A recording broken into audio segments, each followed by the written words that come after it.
¿Y cómo fue la llamada a ofrecerte el ministerio? Él te llamó. Yo te vi soñar. Nos vimos una semana antes que viniste así, o 2 semanas antes de irte al ministerio. Ahora sales y te veo despertar del sueño. ¿Cómo fue y qué lograste de tu sueño?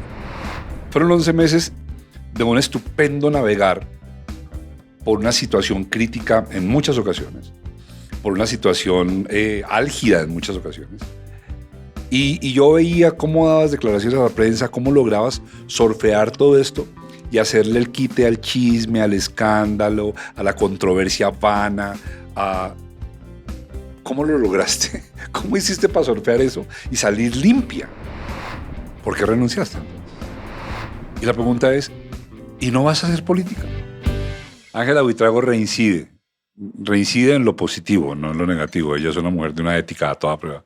Reincide con nosotros. Y hoy vamos a hablar con Ángela un ministerio después. Cuando hablamos con ella, estaba por irse al Ministerio de Justicia, ya hizo su paso, ahora vuelve como una ciudadana desprovista de todas estas parafernalias de ministro, como la que yo conocí, una mujer de carne y hueso, con la que vamos a hablar no solamente de su ministerio, sino de cómo ve el país desde este ángulo, que nos ayude también un poquito a dilucidar qué tendríamos que mirar para elegir o no elegir el día de mañana un candidato y para divertirnos, porque pues con Ángela nos divertimos.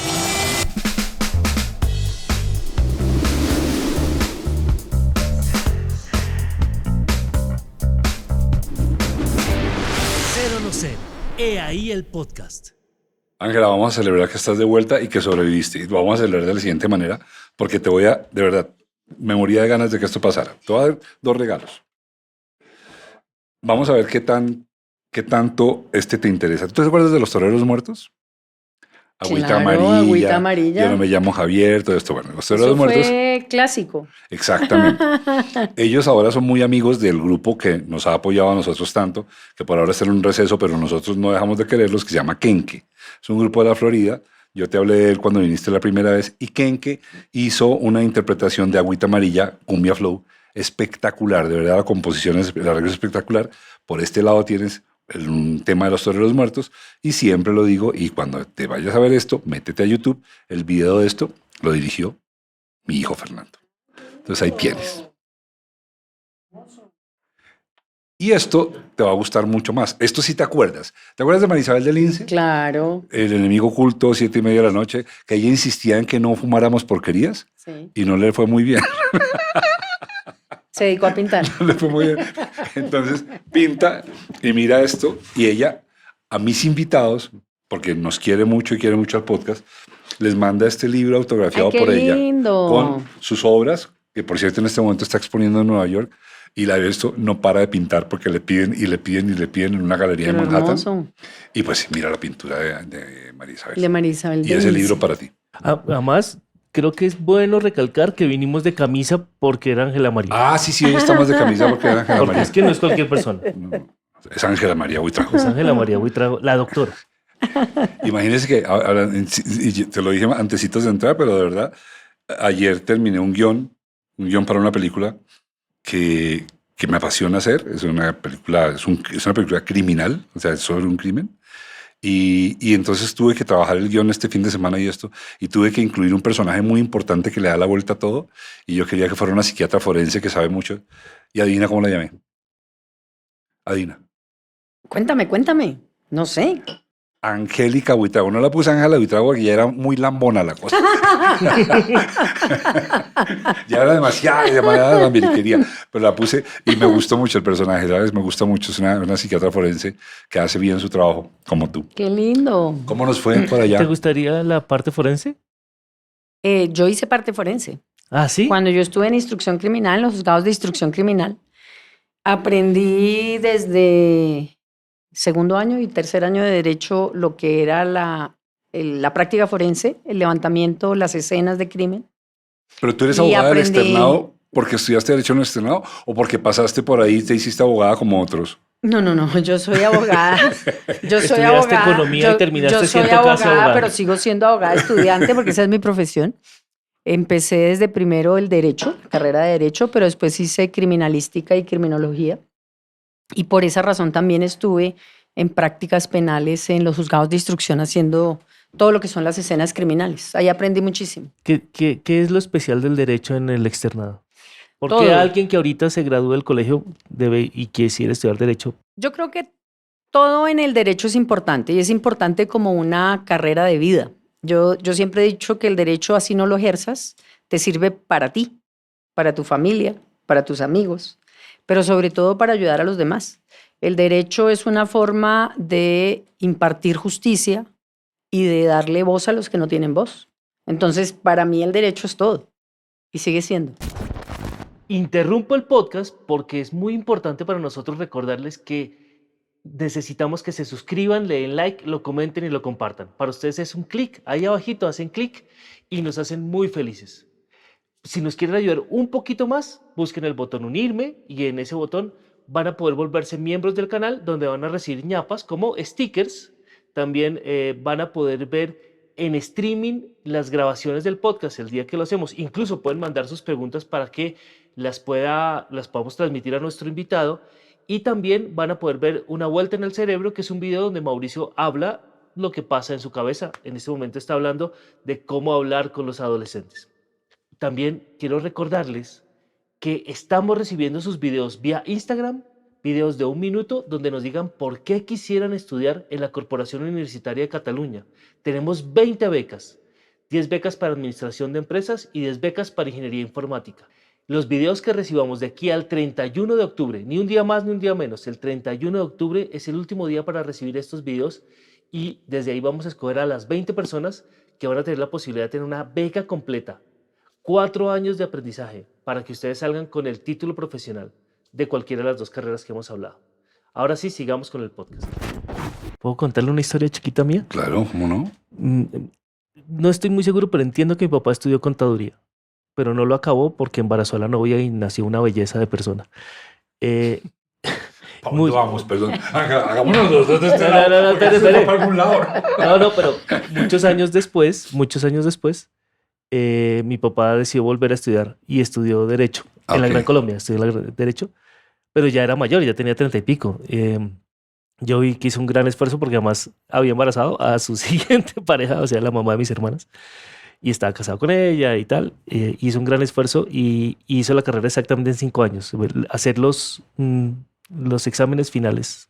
¿Y se especializó en Derecho de Familia, No, por casualidad? no se especializó en Derecho Familiar. Pero a mí me parece muy loable que una persona que haya decidido ya grande estudiar Derecho y sacar los preparatorios, ¿se llama? Los sacó Sí. en un año, todos los sacó en un año. Preparatorios y ¿Todavía lo que existe pasa eso? es que cada año van, digamos, en mi época eran obligatorios preparatorio, judicatura o tesis.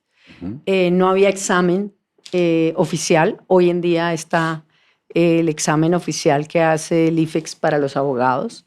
Están los preparatorios, pero si tú tienes buen promedio no tienes que hacer preparatorios. Y está la judicatura o la tesis también como elemento de grado. Pero hoy está extra, lo que no teníamos en esa época es que yo me gradué hace muchos años, en la década de los 80, no pregunten, pero sí, y no había el examen de Estado. Me da la sensación, me pareció oír que mi hermano en su época de representante tuvo algo que ver con la aprobación de ese examen, ¿no? Que les agregó un paso más. Es que me acuerdo porque cuenta que su nieto fue víctima de su invento. De su propio invento. Sí.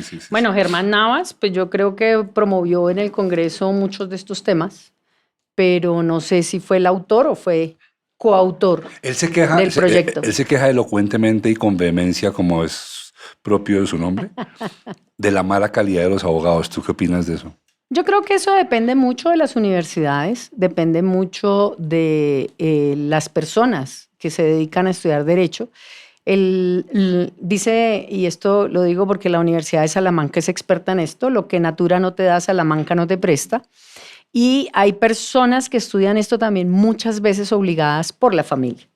Entonces el derecho depende de muchas circunstancias. El derecho es una pasión, es una vocación. Y desde ese punto de vista muchos de los estudiantes la tienen, otros no. Yo creo que también las universidades inciden mucho. Y creo que una de las grandes problemáticas es las universidades que llaman de garaje. Porque incluso el derecho se hace en 2 años, cuando normalmente son 5 años más preparatorios, más exámenes. Las universidades que tienen, digamos, como tradición el derecho, imprimen carácter a los abogados, pero no todos son buenos tampoco. Mira, Depende Ángela, mucho. una pregunta interesante ahora que nosotros que estamos siendo los transportadores, bueno, nosotros no estamos regalando una beca, nosotros trasladamos la beca, no la regalamos nosotros. A una persona, a un joven que esté pensando que va a estudiar Derecho y lo tuvieras enfrente y fueras cruda y quirúrgica, le dirías, ok, si usted va a estudiar Derecho, asegúrese de tener las siguientes características, 2 puntos. ¿Y cuáles son las características? Yo creo que el derecho requiere, primero, una gran disciplina. El abogado es como el médico. El abogado tiene que estudiar toda la vida. Lo segundo, una gran decisión y una gran, digamos, competencia, eso se llama competencia, de poder darse a entender y argumentar frente a las personas. El derecho necesita estudio, argumento y necesita permanentemente estar renovando los conocimientos. Entonces, lo primero... Eso es que leer, investigar. Eso significa lo que, digamos, en esencia es poder estudiar toda la vida. Porque para poder estudiar tú tienes que tener también la facilidad de poder investigar. Si tú simplemente eres una persona que repite algo y no entiende lo que está argumentando, va a tener un fracaso funesto. Entonces necesitas investigar problemas de la vida real que muchas veces no te los enseñan en cátedra o en clase. Tienes que, con el cliente en muchas ocasiones, ver cosas que nunca fueron vistas y tienes que investigar, profundizar, mirar jurisprudencia, doctrina. Y eso significa decir, tener también el talante de poder investigar y poder decir, tengo la solución para mi cliente. O sea, en últimas, el abogado es tan bueno como él decida o tan malo como él decida. Eso no está en manos de otros. Y yo creo que el abogado primero debe tener vocación, formación, pero también es una forma de vida. El abogado tiene que entender que en la vida y en sus manos está la vida de otras personas.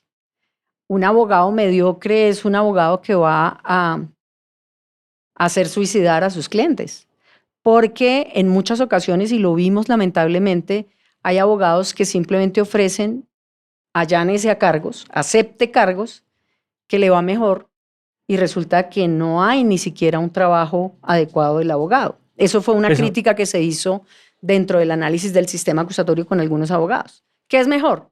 Allánese, termine rápido el proceso y no importa si usted es inocente o culpable. Eso fue lo que le pasó a Colombia, ¿no?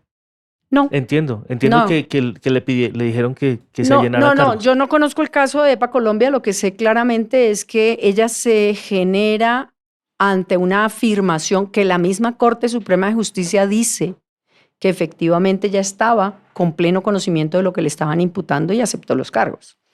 Entonces, el tema es que la Corte Suprema de Justicia dice, mire, para la mayoría de la Corte hay un cargo que es el cargo más grave, que es instigación al terrorismo.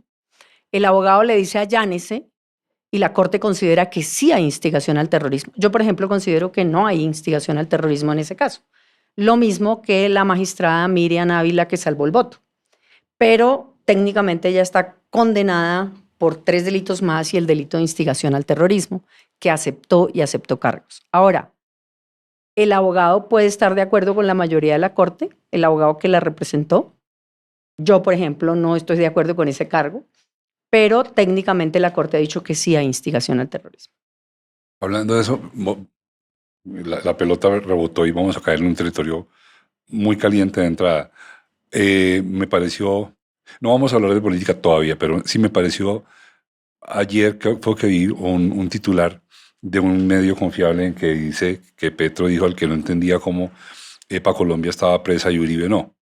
Eso lo dijo hace rato. ¿No es cierto? Lo dijo sí, Petro. lo dijo hace rato. A ver, ya sabemos mi antipatía por Uribe y que me parece muy justo que lo hayan condenado. Sin embargo, sí me llama la atención que yo vi el video de EPA Colombia rompiendo la estación de Transmilenio. Yo vi todo.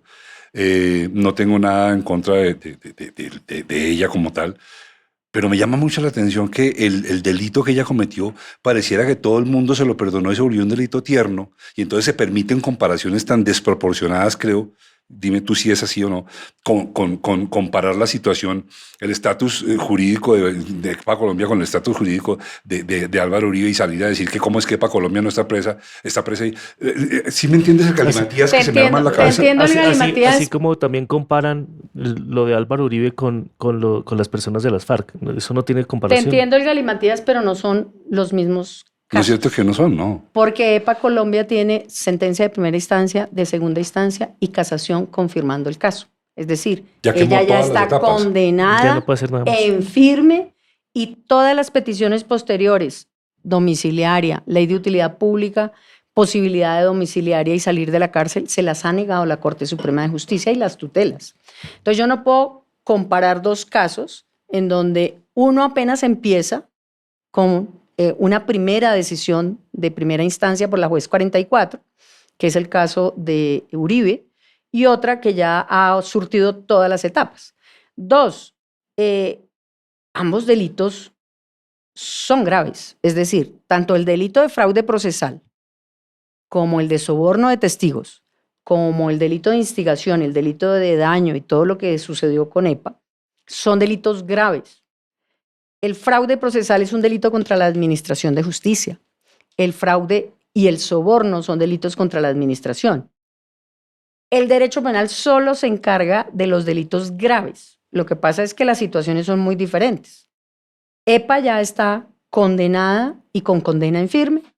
El señor Uribe apenas tiene la primera instancia con condena y obviamente va a una apelación. Sí, claro, o sea, no se pueden son comparar. peras y manzanas. No se pueden comparar. Así como, de nuevo, no se puede comparar porque dicen que Tiro Fijo está libre y no sé qué, tampoco se puede comparar porque además él está en otro tipo de justicia. Bueno, ahí tendríamos que Tiro mirar. Fijo, sino, perdón. No. Los de las cualquiera de las FARC. Entre otras, son sistemas diferentes. El sistema Jurisdicción Especial para la Paz, que es la JEP, es un sistema diferente al sistema penal ordinario. Tanto EPA como el señor Uribe están dentro del sistema ordinario.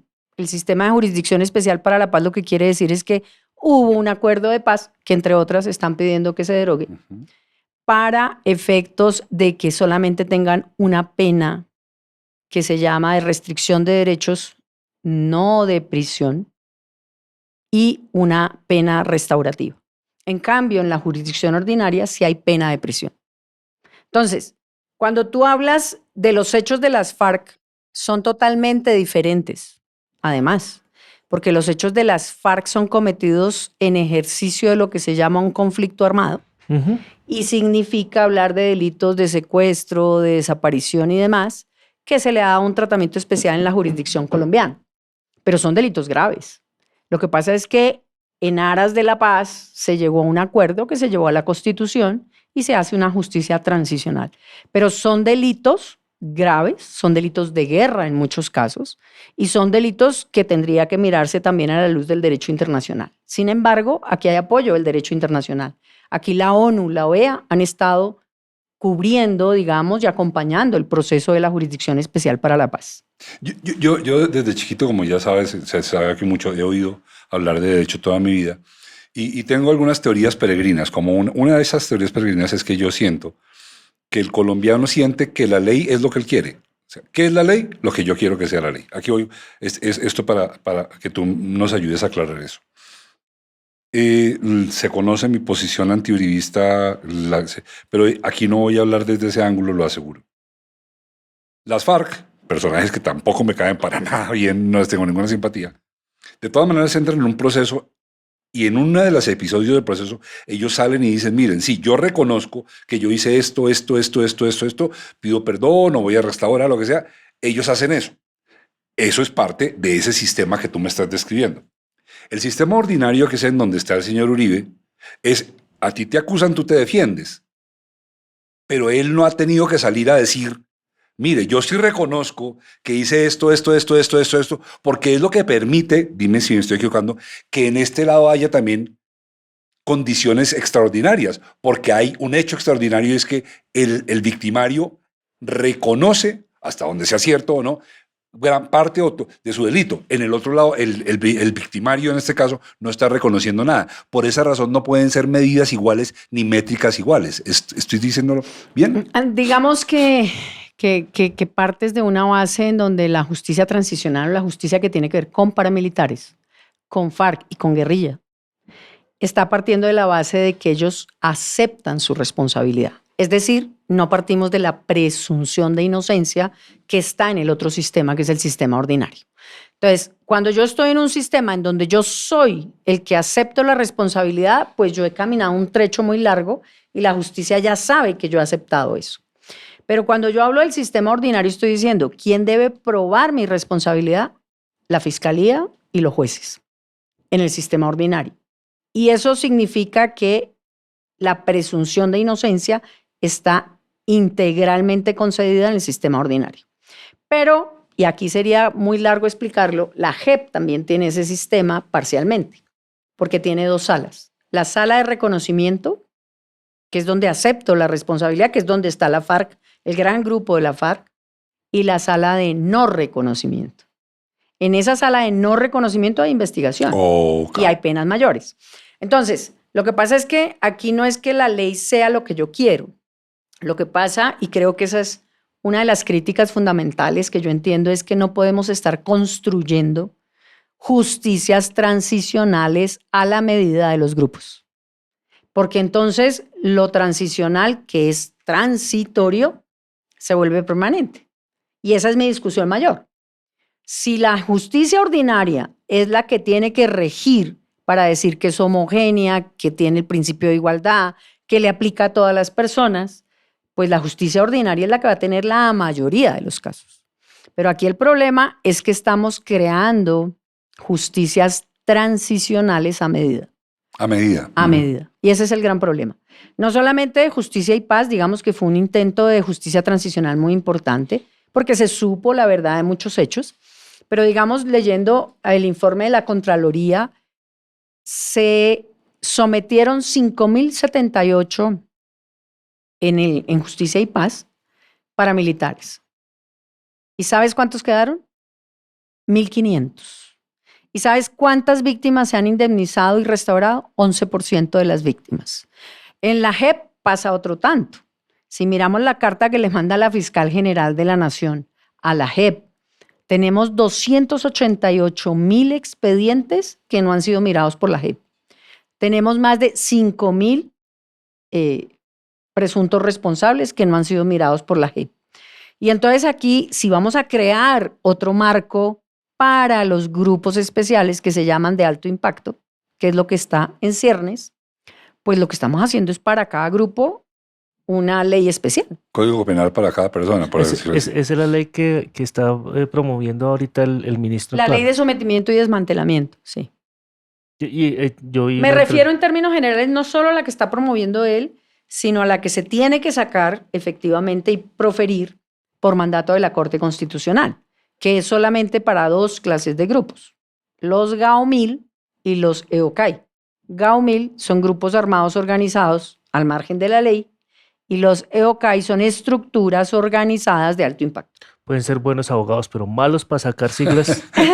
Ángela. Buenísimos para sacar siglas. Todo ahora tiene siglas. Yo comparto contigo porque esto sería muy extenso de conversar. Lástima que no pudiéramos dedicarnos a eso por horas, pero con lo que intuyo a lo que estás diciendo, yo, sin duda hay que hacerlo, pero cruda y salvajemente hablando, ¿sí tiene futuro eso? ¿O será remeditos en los que haya momentos en que esto salió bien, pero estamos abocados a una cosa que va a pasar mal de todas maneras y va a tener que archivarse algún día después de 100 años y no va a haber ni reparación, ni justicia, ni verdad? Mira, yo creo que no ha pasado bien. Y no ha pasado bien leyendo el informe de Contraloría y leyendo el informe que da el ministro de Defensa, en donde se ha aumentado en un 100% los grupos. Y eso significa decir que cuando nosotros hablamos de esto estamos diciendo que si hubiera funcionado la justicia, no tendrían por qué haberse aumentado los grupos, sino haberse disminuido. No tendría por qué haberse aumentado el número de personas que conforman cada grupo, ni se hubiesen fragmentado los grupos como se han fragmentado. Según Indepaz, tenemos 93 grupos y 22 narcos. 22 grupos narcos y 93 grupos criminales. Según los grupos y las investigaciones que ha hecho Policía y el Ministerio de Defensa, tenemos claramente la afirmación sobre el 6R, que tenemos 8 conflictos armados todavía, y tenemos unas estructuras grandísimas. El Clan del Golfo, tenemos grupos criminales como las estructuras de Marquetalia, del ELN, etcétera, etcétera, etcétera, etcétera, que van generando una cooptación de todos los territorios en Colombia. Y aquí vemos cómo el ministro de Defensa dice que tenemos 577 municipios, Indepaz dice que tenemos 1.077 municipios cooptados por el crimen. Y eso es un tema que hay que observarlo y mirarlo, porque lo que vemos es que hay en todos los territorios, en 31 departamentos, conflictos entre los grupos por el crimen organizado, por minería ilícita, por narcotráfico, pero también por delitos de trata y de migración o migrantes. ¿Cuál es el único departamento que no tiene conflicto? Porque si somos 32 San departamentos... Andrés. Y sobre esa base... Porque es una isla y no llegan. Pues es más difícil. Pero sin embargo sí tenemos narcotráfico y lo que se llaman las famosas lanchas Go Fast, que salen para llevar el narcotráfico a los territorios. Entonces, si yo miro eso, lo que tengo que decir es la justicia transicional no ha servido, por la justicia ordinaria tampoco. Porque no ha minado el negocio, porque hoy en día casi todos esos grupos son grupos de crimen económico. Están trabajando sobre lo que les interesa, el dinero, las finanzas ilícitas y obviamente todo lo que es minería ilegal y narcotráfico. Pero además le están sumando trata de personas, le están sumando tráfico de migrantes y le están sumando una cantidad de delitos que son delitos graves transnacionales. Desde el punto de vista técnico, yo sé que la pregunta podría hacerse desde otro y entraríamos en una conversación nefasta y fatal. Me voy a quedar en el punto de vista técnico. Tú eres una experta en técnica de derecho, además de jurisprudente y todo eso, pero eres una experta en técnica del derecho. No se ve salida, ¿no es cierto?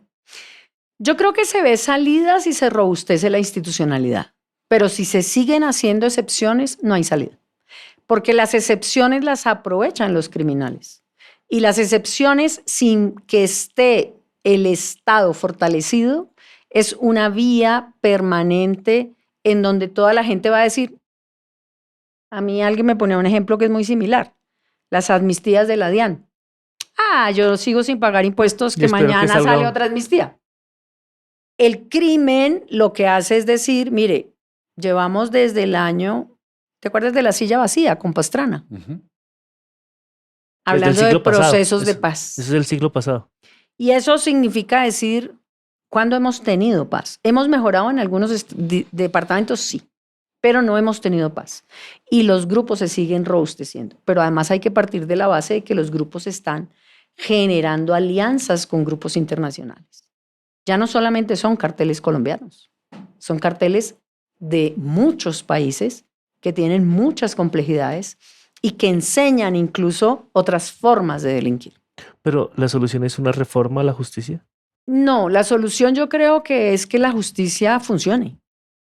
Y cuando hablas de reforma a la justicia, todo el mundo dice, es que hay que reformar el código. Es que hablan mucho de eso. No, es que hay que investigar, hay que judicializar y hay que sancionar.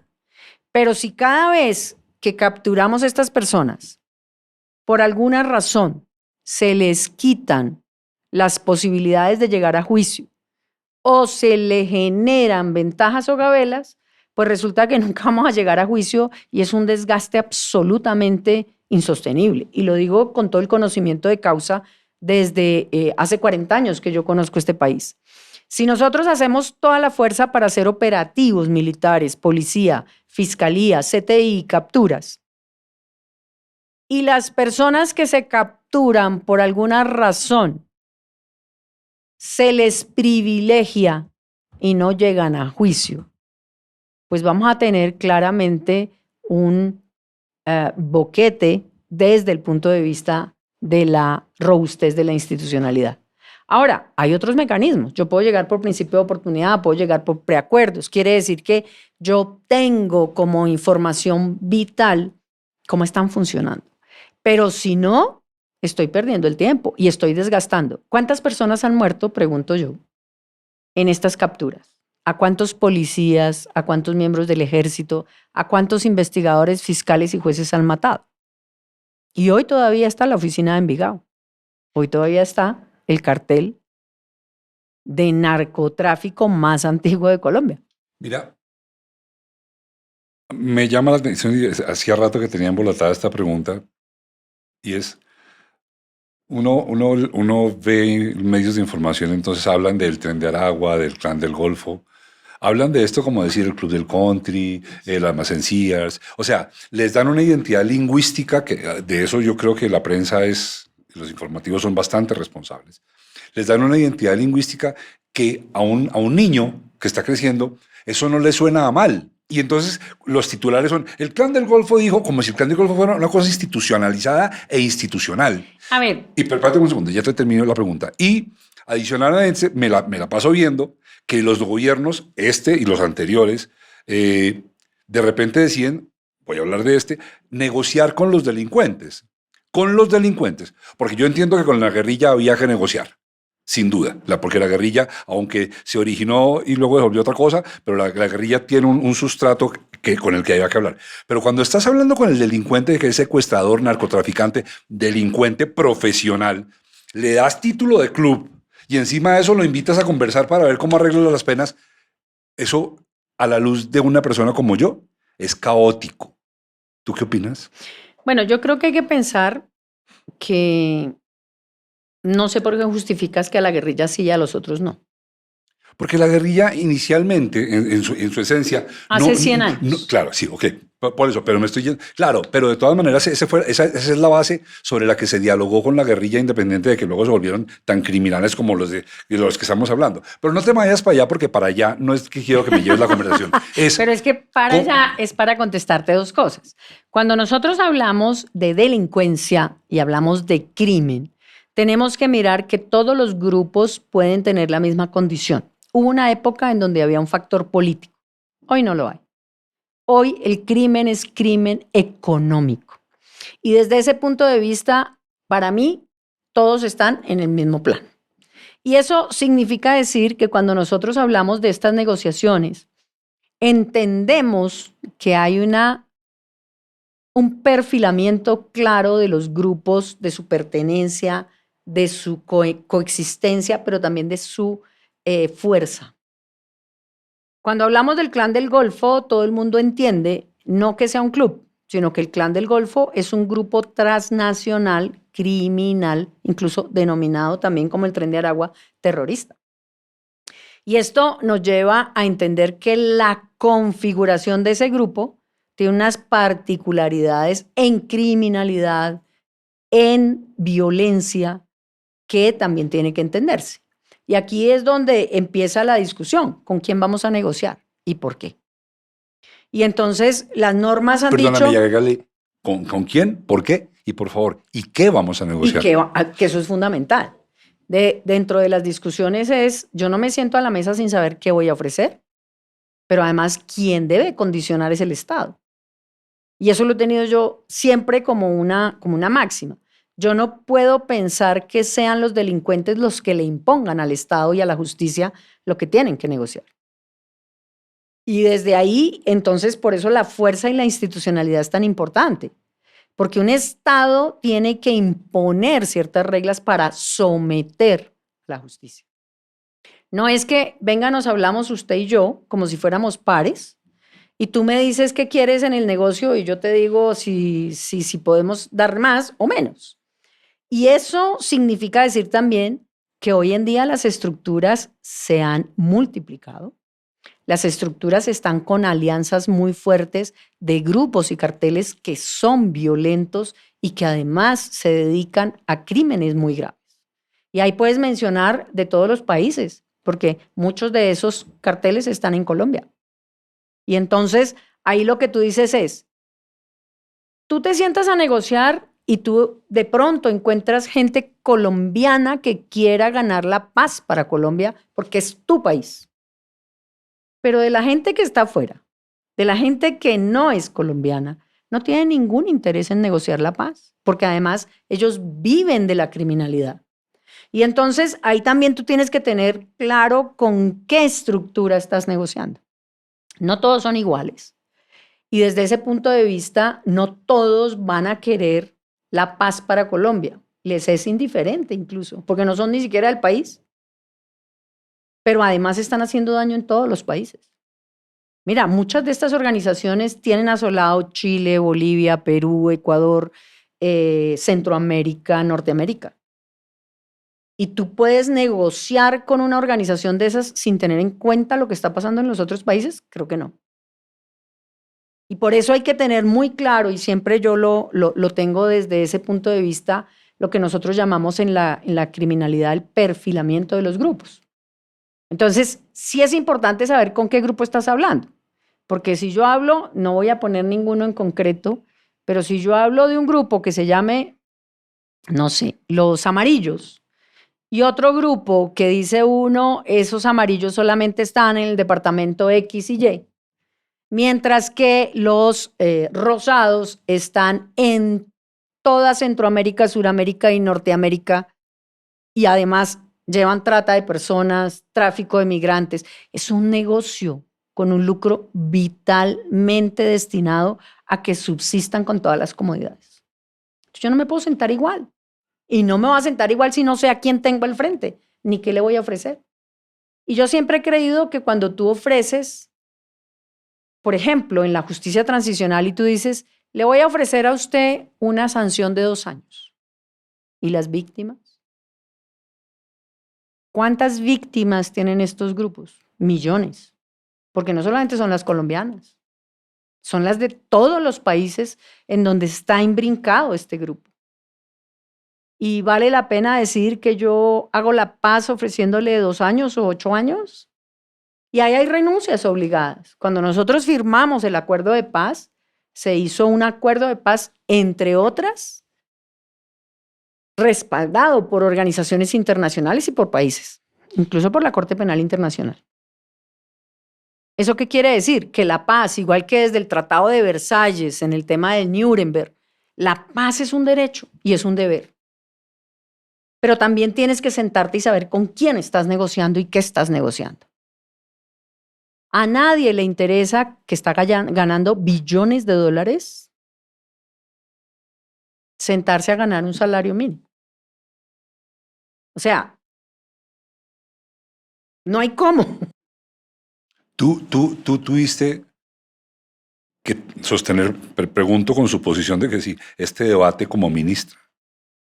A ver, digamos, intenté transmitir mis ideas porque el tema de la paz es una decisión del presidente de la República y del comisionado de paz, según el marco de paz y según la ley 2272.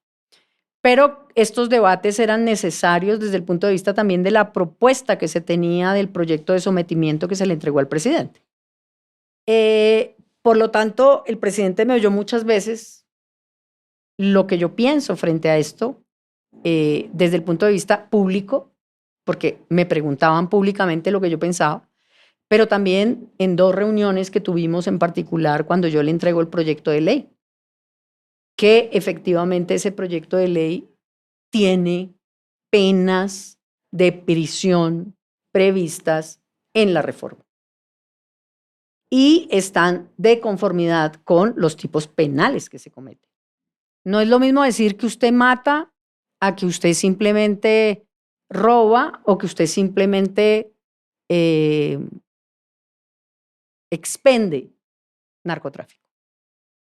Y eso significa tener todo un vademecum de cuáles son los delitos que cometen esas organizaciones. Porque si tú no tienes claro qué delitos están cometiendo esas organizaciones, va a haber una discriminación negativa frente a las víctimas, frente al derecho, frente a la justicia y frente a la paz. ¿Cómo se ve? A ver, yo tengo una obsesión ahí medio peregrina que casi a nadie le importa. Y es que yo veo la realidad y en este caso la realidad política de Colombia, y yo siempre asocio con cómo se estará conformando el concepto de democracia, de Estado, de respeto, de ley, en una niña de 11 años que está viendo en el televisor lo que están haciendo los padres de la patria. Siempre hago eso porque para mí ahí hay una vena vital de la construcción de una nación y es cuáles son los valores con los que se crece, no los valores expresados en los libros, los valores con los que tú vives. Cuando tú ves que tu papá no roba, cuando ves que tu mamá es aseada, cuando ves que tus hermanos no mienten, yo creo que ahí se construye el valor. El valor no se construye con un discurso de un profesor. Entonces, cuando yo veo que el niño colombiano ve, ahora y antes, pero voy a hablar de ahora, ve que el presidente de la República, de una manera folclórica y llevándose por delante una cantidad de protocolos de ley, se para en una tarima y se abraza con gente que realmente son ampones criminales comprobados y condenados, y les da categoría de interlocutor a este nivel. Yo creo que eso está mal. De todas maneras, y soy fundamental ahí. Creo que esa conversación, si es que se va a dar, como tú me estás sosteniendo, que se debe dar, porque los señores son tan poderosos frente a un Estado que arrodillan al Estado y lo ponen a negociar penas que ellos deberían cumplir. Pero esa conversación, no, te pregunto, ¿qué opinas tú de que yo la haga en una tarima como la que pasó en Medellín y yo los trate como rockstars que vinieron, los saqué de la cárcel para charlar conmigo y mostrar cómo soy yo de bueno y voy por la paz? ¿Qué opinas de eso? Mira, yo creo que hay que hablar con la gente, sí, incluso los fiscales y los jueces pueden negociar lo que se llama el plea bargain, o se llama el preacuerdo, o se llama el principio de oportunidad. Pero yo creo que hay una equivocación en darles un estatus. Porque, como lo dice Schultz, toda la sociedad aprende de las recetas. ¿Quién es Schultz? Dime. Schultz es un sociólogo que afirma que todos nosotros aprendemos como se aprenden las recetas de cocina. Es decir, de voz en voz, de boca en boca y de ejemplo en ejemplo. Los valores son digamos, la semiótica que invade a una cultura. Y la semiótica que invade una cultura significa qué hace el que tengo al frente, qué hace el alcalde, qué hace el cura, qué hace, por hablar de alguien. Y sobre todo, qué hace mi familia. Y entonces aquí tienes un problema. Y el problema es que la sociedad colombiana tiene sitios donde el niño, desde que nace, ve que el revólver es el valor de la sociedad, que la fuerza está en el crimen, que le toca, como el reclutamiento forzado, pertenecer a unos grupos para estar en X o en Y situación. De lo más lamentable es ver cómo hay niños que le escriben a los grupos criminales para pertenecer a las filas, de 8, de 9, de 10 años, porque quieren una motocicleta, porque quieren una grabadora, porque quieren un carro. Y eso significa decir que cuando nosotros no estamos trabajando los valores en el núcleo familiar, en la escuela, en las autoridades. Mira, el mayor ejemplo se da por lo que decía también Hannah Arendt, y era clarísimo cómo se gana el respeto. Entonces, dependiendo de cómo ganas el respeto en una sociedad, esos modelos son modelos que permiten que la gente quiera seguirlos. Y aquí, pues, tienes una serie de modelos de poder que también son muy complejos. Zonas en donde están cooptadas totalmente por el crimen organizado. ¿Cuáles son los valores que se mueven allí? Y el Estado ausente. De las cosas más lindas es la presencia del Estado en territorios. Y esto se ha tratado de hacer, y te lo digo porque el Plan Nacional de Desarrollo ha obligado a que se vaya a territorio. Había territorios abandonados. Yo llegué a muchos territorios que me decían, aquí nunca había venido un ministro de Justicia. ¿A dónde fuiste como ministra que nunca había sido? Mira, inclusive en el tema de Casanare, Guaviare, o sea, había sitios donde la gente decía, es que aquí nunca venía un ministro, o sea, venían gente de los ministerios, venían gente de la alcaldía, pero a niveles altos, pocos. Y eso lo que te está mostrando es la ausencia de Estado en ciertos lugares. Ahora, cuando nosotros vemos esto, entonces también, y esto hay que responsabilizarlo, Mauricio, esto no solamente es Estado. Esto es familia. ¿Cuáles son los valores que está transmitiendo la familia? Una familia que no quiere a los hijos, una familia que echa al hijo desde que nace, una familia que discrimina, le pega, viola a los menores de edad. Esta es una responsabilidad de todos. Entonces, no solamente es que el Estado pueda, vuelvo y digo, tú puedes tratar de enseñar en la escuela, pero lo que no te enseñaron en la casa va a ser muy difícil, salvo que tengas un criterio para hacerlo de manera muy clara. Perdóname que te voy a quitar ahí el balón. No puedo evitarlo y la idea no es, de verdad la idea de esto no es maliciosa, es que te la tengo que preguntar. Es que yo sí creo en el ejemplo. Yo creo en el ejemplo como norte de la conducta de una familia, de un grupo, de un colegio, de una comunidad. Creo que el ejemplo te genera un derivado inmediato que se llama autoridad moral. Y para mí la autoridad moral es indispensable. Yo no le puedo creer a alguien que me diga que él no mienta y yo lo vi mentir. No tengo. O sea, se me anula. O sea, como lo positivo y lo negativo de matemáticas, se acaba. Y me estás hablando de esto y pues estuviste en el gabinete de un tipo que salió primero a hundir a su hijo, a declararlo criminal porque él no lo crió, porque él estaba muy ocupado salvando el país con la revolución.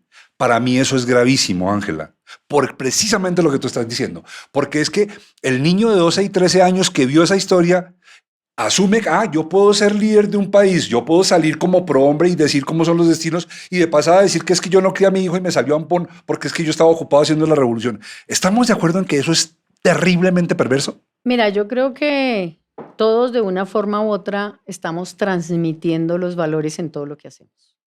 Si tú ves, las discusiones ya no son diálogos, las discusiones son insultos. Si yo veo efectivamente que desde todos los poderes no hay respeto por el otro, el valor que yo asumo es que la sociedad no respeta a nadie y por lo tanto yo no respeto a nadie. Y desde ese punto de vista, independientemente del punto que preguntas, yo lo que sí quiero hacer ver es que el niño es una esponja. El niño ve hoy en día con mayor facilidad por redes sociales lo que está pasando en una sociedad. Antes nosotros teníamos que esperar a ver si la televisión lo pasaba. Hoy las redes sociales son un tema, por eso yo no las tengo, que te inunda de información falsa, de información verdadera, pero también de información que no debe pasar. Maliciosa, tendenciosa. Y tendenciosa.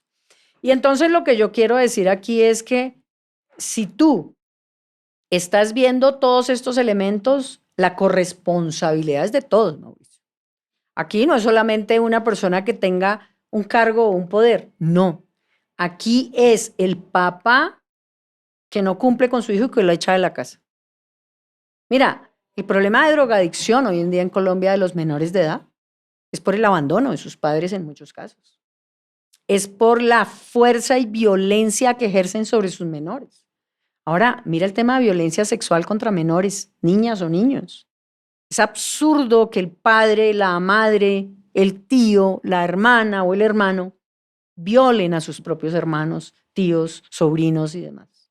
Y esto es una reflexión para la sociedad, no es una reflexión en vacío. ¿Qué sociedad estamos creando? Porque el que fue violado tiene una pauta de comportamiento que en muchos casos puede que no repita, pero en otros sí. Garavito, ¿quién era? Y eso significa empezar a mirar. Y la hipocresía. Hay sectores que se creen que pueden hacer y nunca se va a saber. Y resulta que se sabe. Y ahí tú tienes que mirar en todas las autoridades, y cuando yo digo autoridad es toda la que ejerce poder religioso, eclesiástico, civil, militar. Mira los falsos positivos. ¿Qué fue lo que se formó durante el 2008 al 2012 en Colombia? Que matar era negocio para la institución. Cuando tú ves las afirmaciones de todas estas personas que mataron más de 6.000 muchachos, que yo creo que todavía no se sabe la realidad de cuántos muchachos mataron, y dicen yo lo hice por un fin de semana en Tolemaida, o lo hice por un arroz con pollo, o lo hice por salir con mi novia el domingo.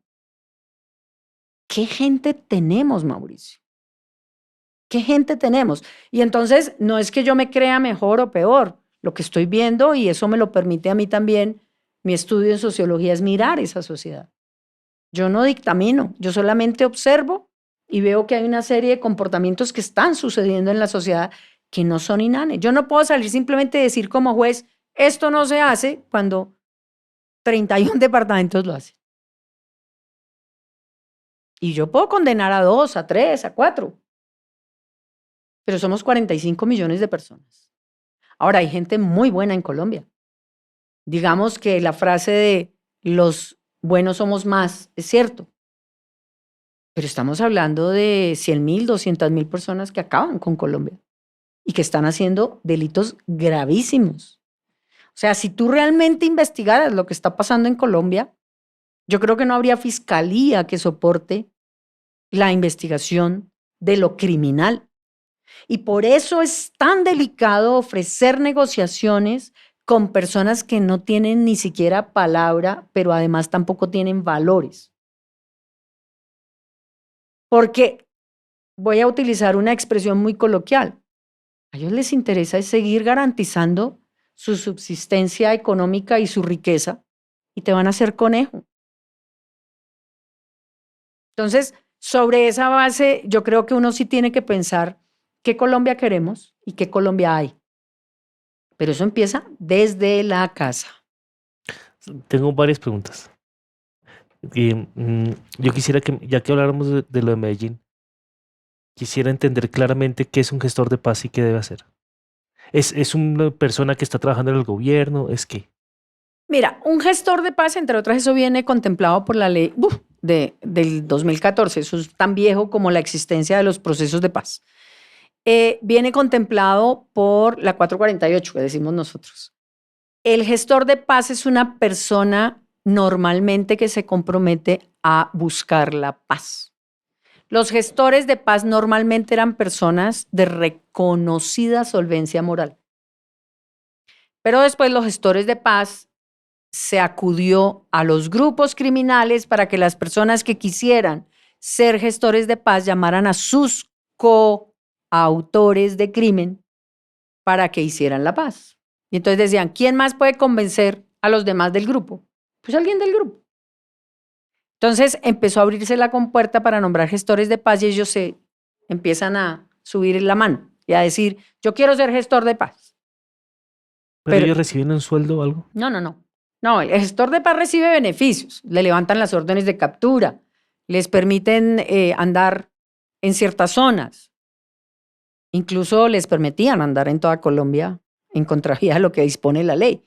Pero el gestor de paz tiene que tener un elemento particular. Y te pongo un ejemplo. Yo no entiendo cómo hay gestores de paz que están en la cárcel en Estados Unidos. ¿Cómo hace un gestor de paz desde Estados Unidos? Desde una cárcel, además. Desde una cárcel para lograr la paz. Claro, en las cárceles hay celulares ilícitos, sí. Pero nombrar un gestor de paz y darle beneficios a un gestor de paz desde la cárcel, yo no le veo sentido. Y los gestores de paz que están trayendo a los demás grupos, y aquí hay ejemplos de algunas mesas, pues se han convertido en, la semana entrante, la estructura no extorsiona en el pueblito X, y va a ver que no extorsiona. ¿Eso qué quiere decir? Que tienen Que control. todavía tienen control de la estructura. Entonces, nosotros no podemos caer en el embaucamiento de que son gestores de paz, cuando lo que están haciendo precisamente es controlando la extorsión, el secuestro, etcétera. Entonces, yo soy gestor de paz, la semana entrante no extorsionamos. Pero la siguiente sí. El gestor debería buscar que no hubiera extorsión del todo, Que hubiese paz que hubiese paz. y que toda la estructura se comprometiera. Y hay gente que es gestor de paz y ya no tiene control sobre la estructura. O sea, como los que están en Estados Unidos. Como los que estaban fuera de Colombia, que ya no tenían control realmente, y por eso hablamos de los GAOs residuales. La gente, mucha gente estaba afuera, estaba en Cuba, estaba en Suiza, estaba en otras partes. ¿Quiénes eran los que tenían control de la estructura? Los mandos medios y los mandos bajos. Y esos fueron los que se abrieron. 7.000 hombres que desde el principio dijeron, no vamos a la paz. Que han crecido. Mi siguiente pregunta es, siempre se habla de la justicia y se piensa en que esa persona tiene que estar en la cárcel. Y últimamente he reflexionado si no sería más justicia siempre resarcir lo que esa persona le hizo a las víctimas, como buscar quién es la víctima y resarcir lo que no necesariamente sea estar en la cárcel, sino puede ser económico, puede ser, pues, no sé. Si le destrozó la casa, pues le arma la casa de nuevo, por poner un ejemplo, no sé. Sí, digamos que eso depende de los enfoques. Hay un enfoque que es eminentemente retributivo, que busca es la prisión, la sanción. Y los enfoques restaurativos o mixtos que buscan reparar. Pero yo quiero hacer una aclaración aquí. Hay cosas que necesitan también una demostración de que no se debe hacer.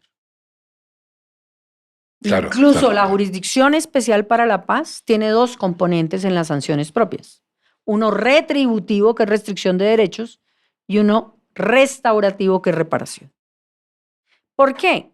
Porque sin lugar a dudas, lo decía Foucault, o sea, independientemente de la teoría que tú participes, el hecho de que una persona cause un daño social desmedido necesita también decirle a esa persona que no puede hacer eso.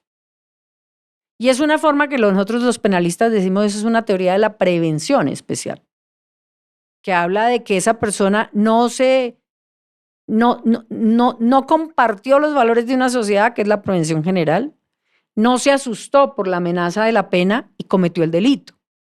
Por lo tanto, la prevención especial es, señor, usted cometió un delito que tiene que reparar a la sociedad.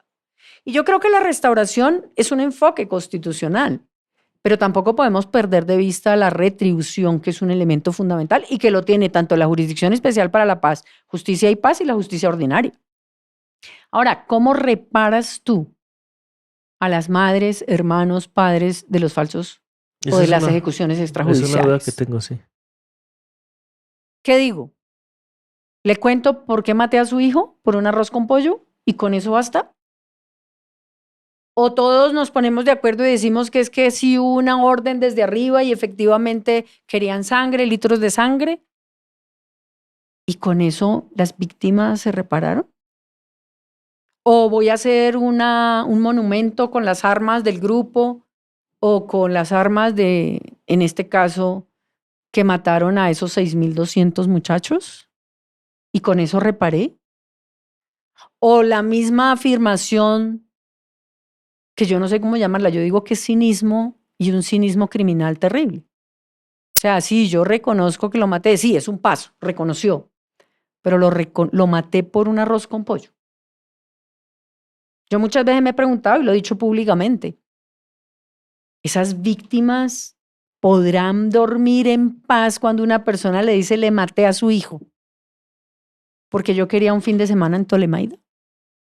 ¿Qué clase de personas estamos teniendo en esta sociedad que son institución? Ni siquiera son criminales, son institución. Y hablamos de generales, capitanes, coroneles, en el caso de los falsos positivos. ¿Y qué podemos decir de los delitos de guerra que se cometen por los grupos criminales de guerrilla? Que son grupos del conflicto armado, sí. Y por otra clase de grupos. Entonces, aquí la reflexión va un poquito más allá, creo yo. Yo puedo decir, restauré a la víctima, pero ¿qué hice para restaurarla? Ángela, voy a hacer una seguilla de preguntas que no quiero que se me escapen. Una, porque si no esta conversación no va a llegar. Yo quiero que ahorita, después de esta que te voy a preguntar, hagamos un paseo por Ángela antes del ministerio y después del ministerio, porque quiero que me hables dos cosas. Primero, cómo fue la vivencia, y una que me parece muy importante, para mí quizás la más importante de nuestra conversación de hoy. ¿Qué de tus sueños lograste? Porque te vi soñar y te vi salir. Y quiero que me cuentes qué de tus sueños se hicieron realidad. Sin embargo, antes de eso, quería, de nuevo, me estás dando coba para esta idea que yo tengo de que tenemos que construir. Que debería haber, no, ya los vamos a construir, de que debería haber modelos de conducta.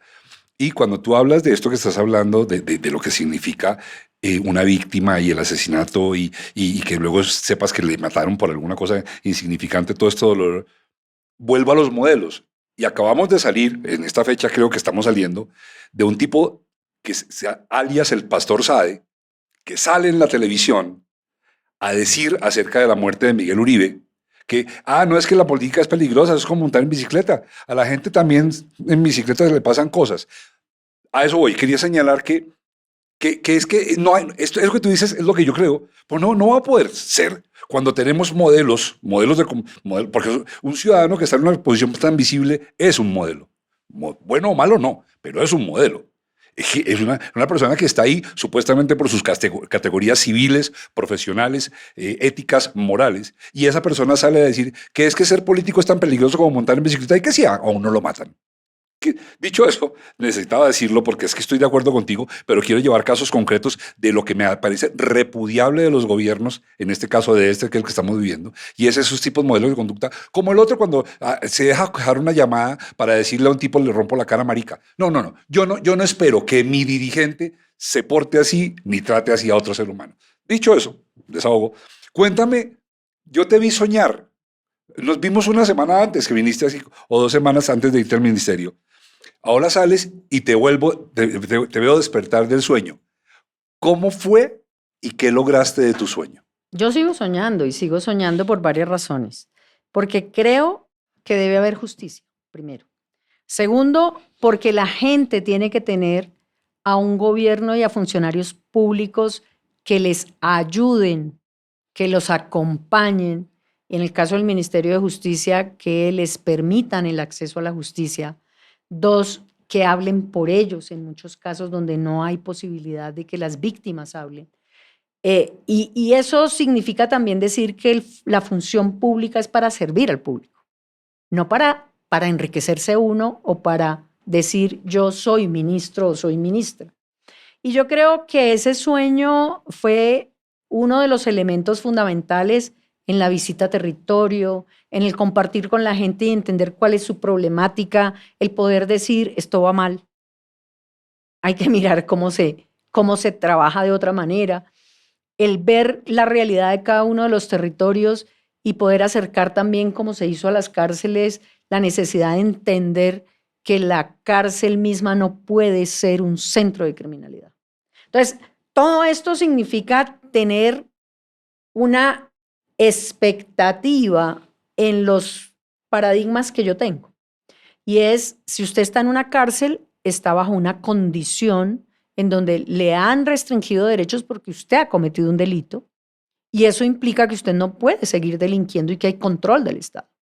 Y esa fue la visión clara desde el principio, entendiendo que hay que hacer operativos, entendiendo que hay que mirar cómo se reproducen prácticas corruptas de la sociedad de afuera en la sociedad de adentro, cómo los plumas o los jefes de patio tienen control sobre los prisioneros. ¿Usted come o no come? ¿Usted se acuesta en un colchón o no se acuesta? ¿Usted me da los tenis o no me los da? Eso es lo que hay que también entender, que las prisiones reproducen lo que hay afuera. Entonces, si yo tengo grupos criminales enteros en prisión, lo primero que tengo que saber es cómo voy a hacer para que estas prácticas no se realicen adentro. Y mira, la gran complejidad de las prisiones, sin lugar a dudas, y eso no lo digo yo, lo sabe todo el mundo, es la corrupción que hay, porque ahí circula dinero, circula poder y circula control. Y circula delito hacia afuera. Claro, pero es que el poder, la corrupción y el control es para eso, para delinquir. Incluso trabajamos muy bien con la Fiscalía General, con el IMPEC, con el Gaula, tratando de desmontar esta corrupción, pero sigue. Entonces, ahí es donde hay que poner un remedio. ¿Cómo es posible que el Estado diga lo tengo en prisión y resulta que estoy delinquiendo protegido? Claro. Estoy en tapo por el delinquiendo. Sí. Estoy en tapo por el delinquiendo. Exacto, sí. Pero además delinque con una fuerza impresionante. O sea, encontrábamos centrales de comunicación. Se acabó de encontrar otra, en Cómbita, una de las cárceles de mayor seguridad. Entonces, yo hablo de las que acaban de pasar la semana pasada. Entonces, sobre esa base, cuando seamos conscientes de que las cárceles son un centro que piden muchos funcionarios para tener control, para tener poder y para tener manejo e ingresos, pues somos conscientes de que está funcionando mal. Y somos conscientes de que hay que poner remedios. Y esos remedios significan también de ver cómo la violación de derechos humanos dentro de las cárceles está realizada por varios medios. Incluso acabamos de ver cómo el caso de el Pedregal, una de las PPL, privadas de la libertad, que dijo que había sido violada por 2 guardianes, acaba de dar positivo el ADN con un guardián. Entonces, todo esto significa ver cómo en estos casos es necesario hacer un mea culpa y generar investigaciones dentro de la misma cárcel con la fiscalía para que haya persecución de estos delitos. Porque si seguimos así, pues con mayor tranquilidad delinco. ¿Y qué Pero, opinas? un segundo, es que esa parte de tus sueños, creo que estamos en los sueños. Correcto. Entonces, mis sueños era poder hacer algo por esos presos que están bajo el control de los corruptos. Por esa que es impresionante. O sea, cuando yo siempre hacía esta pregunta y los que me están oyendo lo saben a quién se los dirijo. ¿Cómo explico yo que adentro se delinque más que afuera? ¿Cómo explico yo que entran 3.000 celulares a un patio? ¿Cómo explico yo que hay droga circulando por los patios de las cárceles? Y ahí se hicieron procedimientos importantísimos en donde la corrupción se trató de controlar, en donde mucha gente de adentro ayudó, entendiendo que también hay gente muy buena y que ponía las denuncias precisamente para evitar esto. Pero sobre todo que estás en estado de indefensión. O sea, la gente que está bajo estos parámetros, tú puedes tener alimentación, pero si el que controla el patio dice usted no come hoy, ni mañana, ni pasado mañana, ¿qué tengo a los 4 días? Y esto implica tener control de muchas de estas cosas a través de la revisión permanente, de los controles, de los operativos, que en muchas ocasiones querían que no se hicieran. Y entonces ahí empezamos a ver cómo se empieza a limpiar muchos de estos aspectos y cómo la gente empieza a respirar también dentro de los centros carcelarios. Entonces, mi sueño era poder decir, se controló, se acabó, realmente están en un proceso de restauración, impulsamos proyectos muy lindos, que era también apoyar a las personas que están privadas de la libertad, porque es un círculo vicioso. Cuando el privado de la libertad tiene una condena y sale, nadie le da trabajo. Entonces logramos proyectos muy interesantes y firmamos, creo que fue el último decreto que yo firmé con el presidente, de lo que se llama preparación para salida. Muchas empresas que construyen sus proyectos económicos con PPL, les dan opción a los PPL, los enganchan y esto significa que pueden trabajar después. O si no, es un círculo vicioso. Yo salgo sin poder trabajar, pues vuelvo y robo. Yo salgo sin poder obtener dinero para subsistir, pues vuelvo y atraco. Y estos son elementos que tienen que tener conciencia el sistema. Y logramos proyectos muy lindos de impulsar a las PPL del Buen Pastor, en Pedregal, en Pereira, en muchas cárceles, en Acacías. Y eso es un sueño.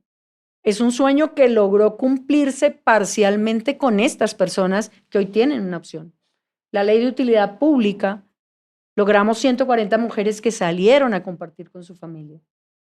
Y eso significa decir, era un sueño que efectivamente tuvieran alternativas y se logró, claro, pero son sueños que tienen que seguir fortaleciéndose. ¿Cuánto duraste? ¿Como un año? 11 meses. ¿Y en 11 meses alcanzaste a cumplir un buen pedacito de tu sueño? Sí, no, y yo creo que los sueños son parte de mi vida. Es decir, cuando tú dices, hay que creer en la justicia es todo esto. Porque la justicia no simplemente es que haya una sentencia. La justicia es que las personas tengan derecho a muchas de estas cosas. Y también hay personas inocentes en las cárceles. Uno no cree. Hay detenidos transitorios que duran 3 años y después les dicen absueltos. Y esto significa ver cómo estos detenidos transitorios tienen una vida infernal, peor que las de los condenados en muchos casos. Porque están como en un limbo ahí. Están en un limbo, pero además están en sitios de reclusión muy fuertes. Ahí también se cumplió un sueño, lograr con convenios con el IMPEC mejoría en temas de protección de derechos. Entonces hacíamos convenios con los municipios que son los responsables de los detenidos transitorios y se lograban ubicar en ciertos pabellones de las cárceles para que tuvieran por lo menos instalaciones.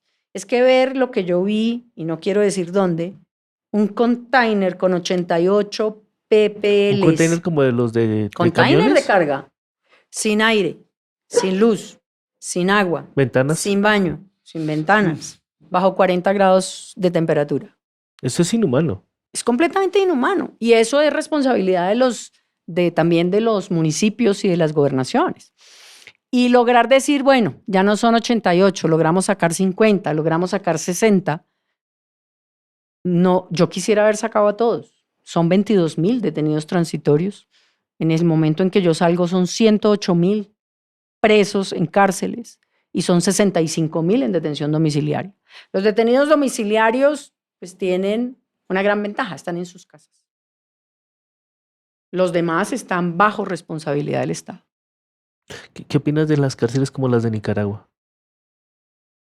Yo creo que, digamos, Nicaragua, Salvador. Perdón, Yo me Salvador, imagino que Salvador, perdón, pero sí. Nicaragua también lo conozco. No, yo estaba pensando en El Salvador, donde Bukele. Porque ahí estuvimos haciendo un trabajo muy importante con la ONU.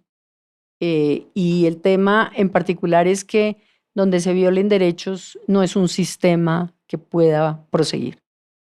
Y tanto Nicaragua como El Salvador tienen historias muy largas en tema de violación de derechos humanos.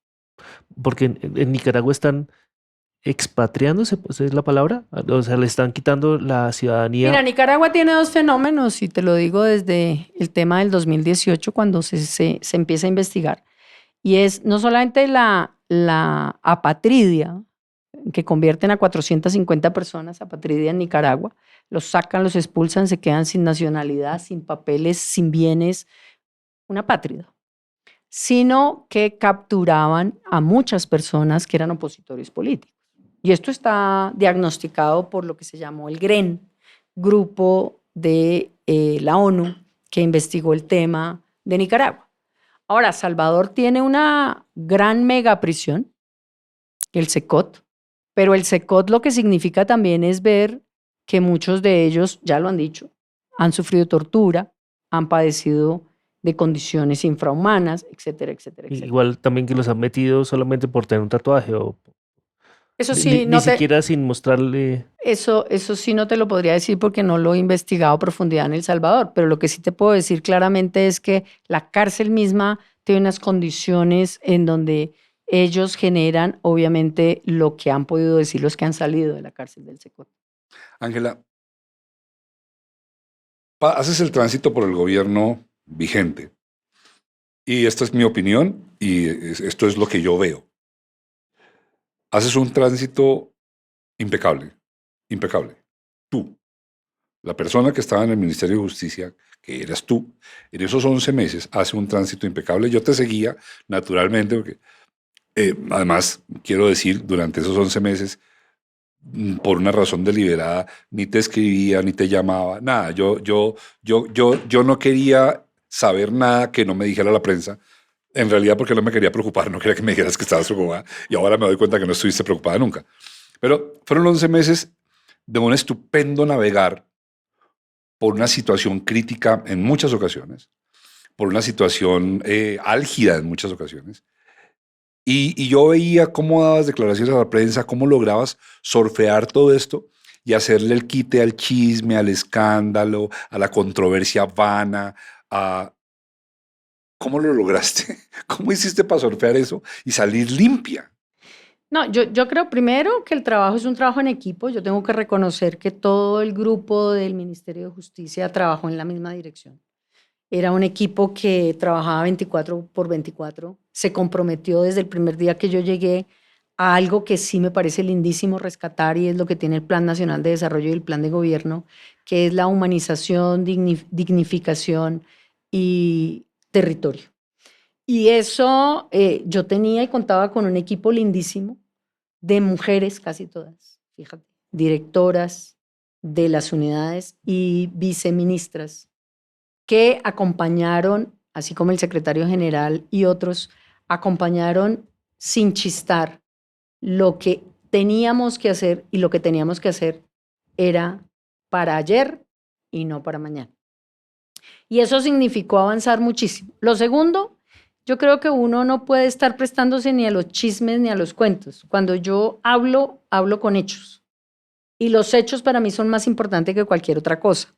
Cuando yo salgo del ministerio y cuando yo estaba en el ministerio, pues el hablar contra las personas no tiene ningún sentido. Si tú tienes algo que denunciar, denúncialo.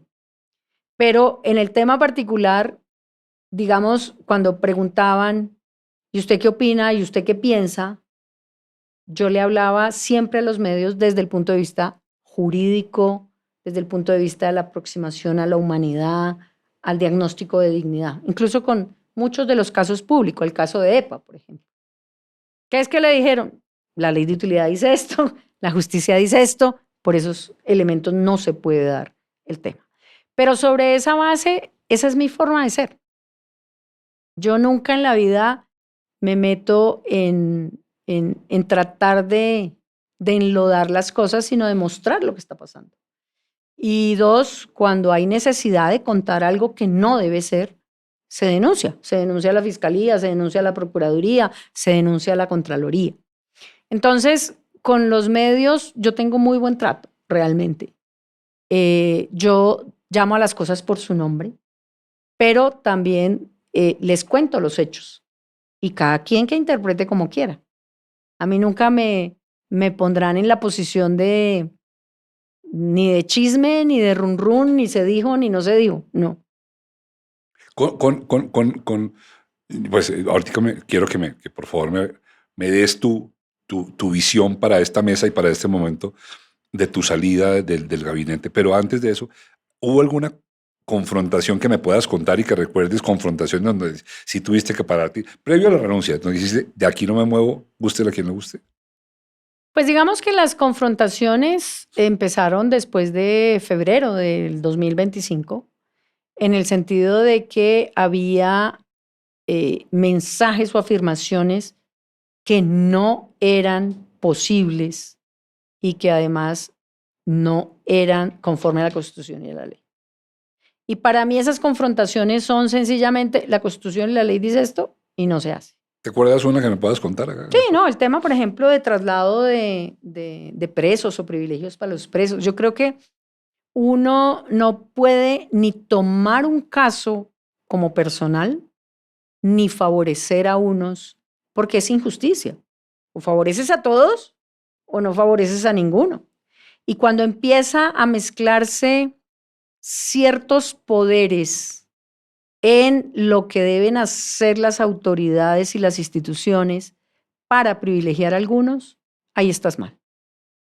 Porque empiezas a generar una discriminación que causa grandes estragos y que incluso, si estamos hablando también de tema de cárceles, puede causar hasta muertes, ¿no? Cuando a mí me dicen es que no haga más controles, ¿y cómo por qué? No, es que mejor que no les haga controles a ellos. No, perdón, pero el control es una regla y sobre esa base hay reglas en la cárcel. Y esto significaba poderle decir a las personas, no estoy de acuerdo. La ley, el sistema penitenciario y la reglamentación me exige estos elementos y por lo tanto, venga de quien venga, no hay posibilidad de que yo cumpla una orden de esa naturaleza. Y te paraste y dijiste no. Sí. Y empezaste a ser incómoda. Pues yo creo que sí, claro, porque obviamente hay cosas que... Porque a mí me imagino que eso eran recomendaciones o sugerencias o, entre comillas, órdenes que venían del mismo nivel tuyo, o sea, de otro ministerio o de la presidencia de la República. No puede venir de nadie más. Mira, a mí nunca, yo tuve una regla con el presidente de la República y era que lo que él me tuviera que decir me lo decía a mí. Él nunca me dijo a mí nada que yo pueda decir era contrario a derecho. ¿Cuántas veces hablaste con él? Yo creo que el año pasado hablé como unas 7, 8 veces. Estando y este como ministra. año hablé 2 veces. ¿Y cómo fue la llamada a ofrecerte el ministerio? ¿Él te llamó? No. ¿Tú conocías a Petro antes del ministerio? No. Lo conocía como figura pública porque además fue congresista, pero yo nunca, ni cuando me ternó como fiscal lo conocí, tampoco. Yo nunca tuve un acercamiento con el presidente Petro. ni cuando me ofreció el Ministerio de Justicia a través de otra persona. Yo lo vine a conocer en el primer Consejo de Ministros. O sea, ni siquiera en la posesión. Pues en la posesión Ok. sí, pero a conocer, digamos, en Entablar una temperamento, conversación. entablar una conversación. Porque el día de la posesión, pues, bienvenida, firme y hasta luego. Jure y salgas. Sí, no más. Porque en las noticias hay muchas cosas como que él no tira línea a los ministros, sino que Yo creo que él dice las cosas y bueno, ya que han visto los consejos de ministros, que no estoy diciendo nada que no hayan visto, pues él va dando sus ideas. Pero tirar línea es el Plan Nacional de Desarrollo y el Plan de Gobierno. Mira, de las cosas que yo digo me encantaron del proyecto es esto, humanización, dignificación, no corrupción. Todo el tema en particular de la transversalidad, del tema de género. Todo eso significaba materializar muchas de las cosas que tiene la Constitución política. Por eso cuando a mí me dice, es esto, y yo miro el Plan Nacional de Desarrollo y miro el Plan de Gobierno, digo, sí, acepto. Y ahí empecé. ¿Por qué renunciaste entonces? Renuncié porque se empiezan a dar ya solicitudes que me parecían indebidas y cosas que me parecían peligrosas. ¿Y podemos saber de qué lado son esas solicitudes? Sí, no, y yo lo dije públicamente, además los hechos están, de personas que ni siquiera tenían jerarquía sobre mí. También hubo influencias de sectores del legislativo. Entonces, sobre esa base, hay cosas que yo puse en conocimiento de las autoridades y son las autoridades las competentes para definir si hay algo irregular, algo ilícito y si hay algo reprochable. Benedetti, ese también debería llamarse alias Benedetti. Yo creo que ese también es un alias. Yo no creo que ese sea su apellido. Benedetti quería que hicieras cosas a capricho suyo. ¿Cuáles eran? No, mira, Armando Benedetti yo lo conocí cuando llegó este año. Armando Benedetti, la conversación que yo menciono con Armando Benedetti es un tema de la salida del director de la USPEC, pero antes había llamado a la directora del DAPRE para que yo pidiera la renuncia. Pero con Armando Benedetti, con Armando Benedetti se hablé 5 veces, no hablé 6. Pero eso fue el detonante de tu... No, ahí hay muchas cosas. El tema de Cuba, el tema del traslado de ese material. Yo en su momento conté varias cosas que tenían que ver con un viaje que yo estuve en Washington en función pública y tenía encargado al secretario general y de pronto me llaman y me dicen, yo estando en Washington, vamos a cambiar al encargado. ¿Por qué? Y vamos a cambiar al director de drogas. ¿Por qué? Y la semana anterior me había pasado un tema con una exportación de un producto regulado que se usa, que es el clorhidrato, para el tema de las drogas. Entonces ya ahí yo ya dije, no, ya son muchas cosas que no son simplemente equivocaciones o ingenuidades, sino que ya el hecho de que tú estés por fuera del país, que cambien al encargado, que cambien al director de drogas por una persona que no tenía el perfil, que no cumplía los requisitos de manual. Ya dije, no. Doy un paso al costado, como le dije al presidente. ¿Tú crees que esos cambios son por una cuota política o por hacer alguna cosa? No, a mí no me gusta especular. Lo cierto es que los cambios sí se pidieron y los cambios se intentaron. Por lo menos mientras yo estuve, no, porque el manual no, o sea, el manual de funciones exigía una profesión muy diferente a la que estaban postulando para la dirección de drogas. Sé que siguen con encargado en la USPEC y yo hasta ahí porque pues yo ya no tengo contacto con el tema. Voy a remitirme a los antecedentes. Tú has hecho cosas muy difíciles desde mi observación. O sea, denunciar los asesinatos por cuenta del ejército en el Palacio de Justicia es una... Ya con ese hecho tendrías derecho a pasar a la historia, reclinarte y no, que se te haga monumento. O sea, tú has estado en situaciones álgidas y objetivamente muy difíciles. Me imagino que ese periodo último estuviste incómoda, ¿o no? Y si es incómoda, ¿cómo es esa incomodidad? Vas a la casa y no. ¿Cómo gestionaste adentro tuyo una incomodidad que afuera no se veía porque siempre se te veía como supremamente armónica? Mira, yo te puedo decir que estuve tranquilísima hasta finales de febrero del año 2025. Feliz, haciendo todo lo que tenía que hacer dentro del Ministerio de Justicia, sin una orden contraria, sin ninguna interferencia. Y a partir de finales de febrero del 2025 empiezo yo a ver ya que había o trataban de influenciar en muchas de las cosas que hacía el ministerio, querían quitar la gente que tenía el ministerio, querían poner gente que no cumplía con los perfiles, querían que se hicieran cosas como el tema de autorizar una exportación de un material regulado y controlado sin los permisos necesarios. O sea, ya se vuelve y ya te vuelves tú desconfiado, porque tú ya no sabes qué es lo que está pasando ni qué es lo que quieren. Y desde ese punto de vista, cuando empieza la incomodidad para mí, yo por eso me retiro y doy un paso al costado.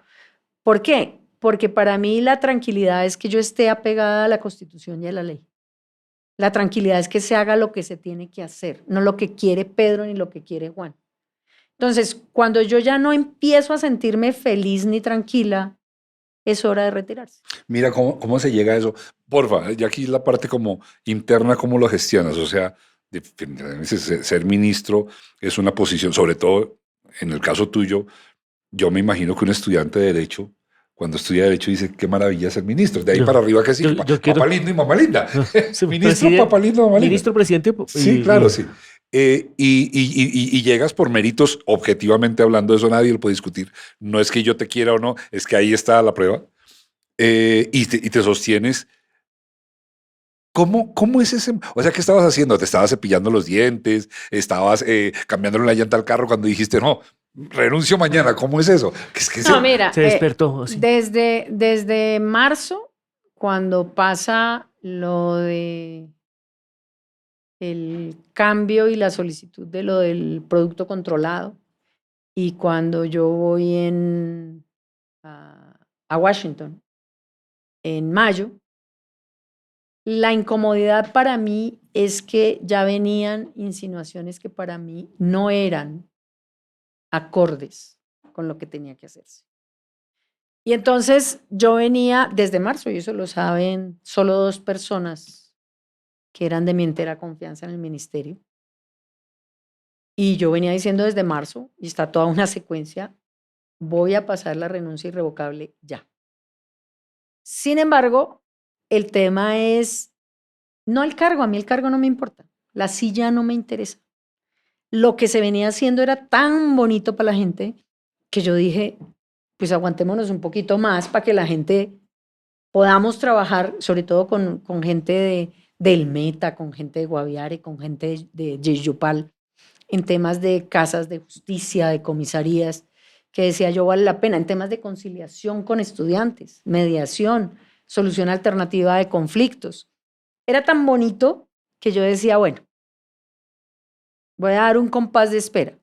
Pero como eso empezó a acentuarse, ya dije yo, ya no más, y ya no más, y ya no más era que por eso la carta viene, y más, es más, la carta me la redactan, no la redacto yo en ningún computador mío, sino me la redactan en finales de marzo, principios de abril. Y desde ese punto de vista, el aguante mío fue por los proyectos. A mí el cargo me tiene sin cuidado. Mira, la silla para mí es una cosa que no me interesa. Ni yo he soñado nunca con ser ni presidente de la República ni ministra. A mí lo que me interesa es servir y hacer justicia. En lo que yo sé, en lo que puedo aportar. Entonces, para mí no me pesa la silla. Y la silla para mí es simplemente la forma de poder servir a la comunidad. No es más. Pero el día que tú te ríes, pregúntale a la gente del Ministerio de Justicia. Nunca me sentí yo más que nadie porque no me interesa sentirme más que nadie. Y eso lo palparon claramente todas las personas del Ministerio de Justicia. Entonces, a mí no me ata, así como no me ató nunca tampoco estar en la silla de la fiscalía, que, entre otras, te lo puede decir el fiscal de esa época, me ofreció quedarme como encargada. Y yo le dije, no, yo no soy política. Yo soy eminentemente judicial, déjeme en mi cargo. Y ahí me quedé. En Colombia el puesto del fiscal es más político que de justicia y no debería ser al contrario. Mira, yo creo que se han politizado muchos cargos que no deberían ser políticos, porque la justicia, a pesar de que tiene un impacto político y lo puede tener por las decisiones, cuando se le mezcla política es una bomba de tiempo. Entonces, cuando tú ves cómo hay muchas cosas que inciden en la justicia, uno dice, así como hay gente también que no se deja tocar por la política en la justicia, y los que se dejan tocar terminan mal, muy mal. Y la justicia termina muy mal en esos cargos, porque lo que les interesa es el rédito político. Y ahí está grave. Mira, hoy leí, hay un titular en que este señor, ¿cómo es que se llama este señor, el que ocupa la silla del ministro de Justicia? Ojo que no dije el ministro de Justicia, el que se sienta, ¿es ya Montenegro? Montalegre, ese señor Montalegre. Hoy vi en un titular que está proponiendo desmontar o modificar el sistema acusatorio. ¿Viste eso? Mira, el doctor Eduardo Montealegre lo conozco yo hace muchos años. Me parece una persona que sabe, conoce, ha estudiado mucho. Es un muy buen penalista. Pero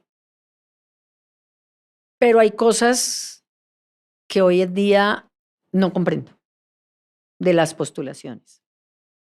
Y desde ese punto de vista, el tema del cambio del sistema acusatorio es que el sistema acusatorio no es el problema. El problema es que no tenemos una justicia que Pero ven, realmente... explícame, por favor, como si fuera alumno tuyo en la maestría de Derecho Penal del Externado. Pero de primer semestre. Y llego no de- primer día, primer semestre, y te digo, profe, explíqueme qué es el sistema acusatorio. Profe, por favor. Bueno, lo que pasa es que te voy a explicar un poquito antes. Colombia ha tenido varios sistemas. Yo conozco desde el Código del 38. ¿Eso qué significa? Que siempre hemos dicho, el sistema inquisitivo, que es que el fiscal podía dictar medidas de aseguramiento, llamar a juicio. En ese caso era juez de instrucción criminal. Después pasa a la fiscalía queda bajo ese régimen de inquisitivo y se dice, el sistema no está funcionando, está congestionado, no avanza, los procesos se demoran mucho. Entonces creen que la solución son las normas. Y entonces empieza un sistema acusatorio que promete ser mucho más ágil, mucho más rápido, con mecanismos de desahogo muy importantes, poder preacordar con el delincuente, no tener que ir a juicio, poder aplicar principio de oportunidad. El sistema acusatorio es lo que se llama un sistema de partes, lo que hace la fiscalía y la defensa. Pero en Colombia se convirtió en un sistema de tripartes, porque le meten al Ministerio Público y a las víctimas. Y sobre esa base el sistema acusatorio se volvió en un sistema aplazatorio. Tú tienes un proceso que efectivamente en lugar de demorar 90 días, como dice el código, dura 10 años. Y entonces, no, la solución es la norma. No, la solución no es el cambio de norma. La solución es que apliquen y generen una descongestión real. Los fiscales hoy en día tienen 6.000 carpetas. O sea, por más de que tú quieras, en un año no alcanzas ni siquiera la quinta parte de esas 6.000 carpetas. Pero además, la carga de la fiscalía es 1.600.000 casos que le entran a la fiscalía. Tengo 5.600 fiscales. A pesar de que la fiscalía es un burro grande, como digo yo, porque tiene 27.000 empleados. Y lo que más me llama la atención es que la reforma que instauró el doctor Eduardo Montealegre en la fiscalía prometía mejorar la fiscalía. Hoy en día, pregunta cuánto se demora un proceso. 8 a 10 años, un proceso que va a juicio. Los principios de oportunidad y los preacuerdos, acabamos de sacar una reforma, que es la ley 2274, con la Fiscalía y con la Corte Suprema de Justicia, que aspiramos vuelva a utilizar los mecanismos de desfogue del acusatorio. El acusatorio es un camino procesal, una forma de procesar al sujeto que cometió un delito con una serie de garantías que permiten avanzar con negociación. El sistema inquisitivo era un sistema oficioso que no te permitía regalar nada, salvo una rebaja por aceptación o allanamiento de cargos, que se llamaba en esa época. Son los nomes, nosotros decimos nomen juris, de los sistemas procesales. Entonces decimos hay inquisitivo, hay acusatorio, pero como los colombianos somos tan originales, dijimos este es un acusatorio a la colombiana.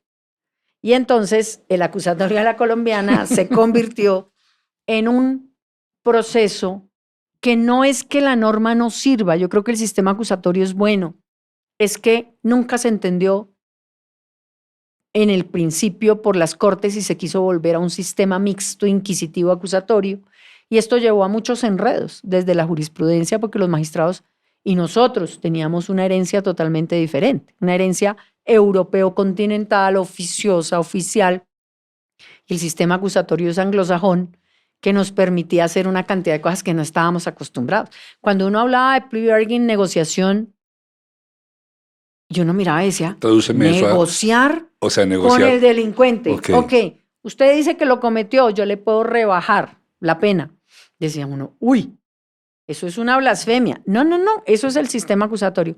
Pero al principio hubo mucho temor con esas figuras. Se fueron reduciendo por la jurisprudencia.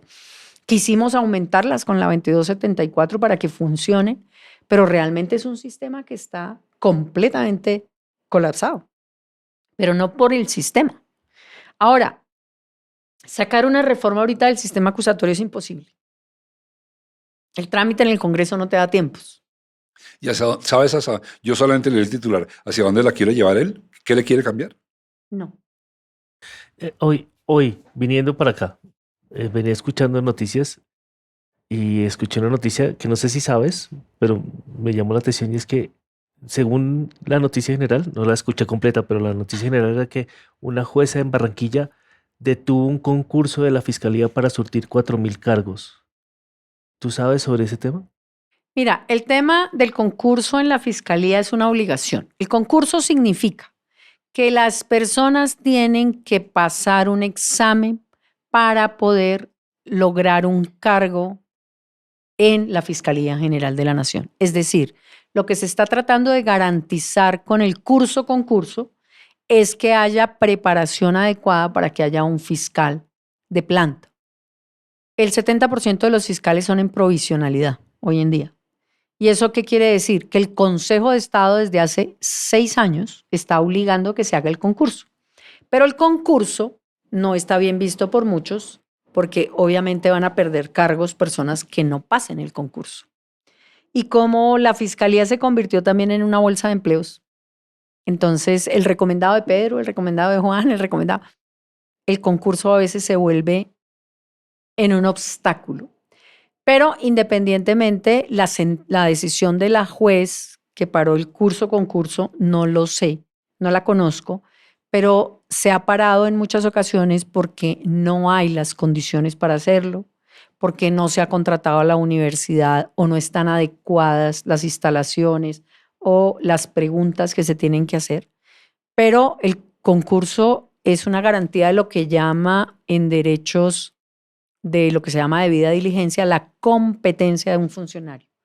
Y el funcionario tiene que ser competente, no solo por el cargo que ocupa, sino por lo que conoce y sabe.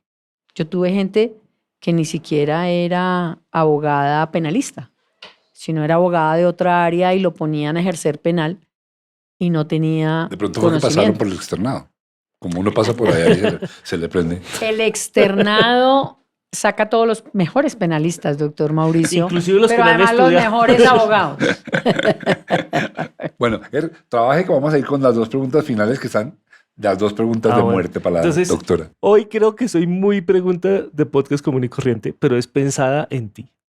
¿Qué te roba el corazón? Hijo de madre. A mí, el ser humano. No, conteste más concretico. No. A mí el ser Esto no es la humano. W, no toma el pelo. A mí el ser humano me roba el corazón. Yo creo que mi corazón está donde está la gente. Entonces, para mí, la pregunta es una sola respuesta. Si yo soy lo que soy como abogada, es de corazón, por la gente. O sea, yo no tengo otra respuesta. Tú no podrías, es pregunta retórica más común y corriente quizás que la de Ger, es tú y tu conciencia se contradicen en el caso de que tengas que apoderar a alguien que te digas, no, no me da la gana, no quiero, a esa persona no, por cómo hizo, por cómo lo hizo, a pesar de que merezca la defensa. No la apodero. No Yo he podrías, tenido, no podrías. no, y yo he tenido muchos casos en donde me dice, ¿cuánto quiere? Le digo, no, busque otro abogado. Y hay casos que yo no llevo. Y desde el principio digo, no, porque lo que va en contravía de mis principios, no lo acepto. Y esa es mi decisión de vida. En lo personal, en lo profesional, en todo. Ger, trabaja y vamos con las dos Listo. preguntas de cierre. La primera ya la contesté. La segunda, No, las preguntas de cierre las haces Mauricio. Le agradecemos a Ángela María que haya venido de nuevo y esté con nosotros y nos haya ilustrado de tantas maneras. Y aprovecho este momento para decirles que para nosotros es muy importante que se suscriban, le den like, lo comenten y lo compartan. Es solo un clic para ustedes y para nosotros es una gran alegría. Queremos llegar muy pronto a 80,000 seguidores. También, si quieren ayudarnos un poquito más, solamente busquen el botón unirme y ahí se vuelven miembros del canal y pueden estar en el momento en que grabamos las conversaciones e inclusive pueden hacerle preguntas a la persona, yo las transmitiría. Y también pueden ver las de La Vuelta en el Cerebro, que es donde Mauricio habla de cómo hablar con los hijos. ¿Lo dije bien? Estamos diciendo cómo comunicarse con los hijos. Sí.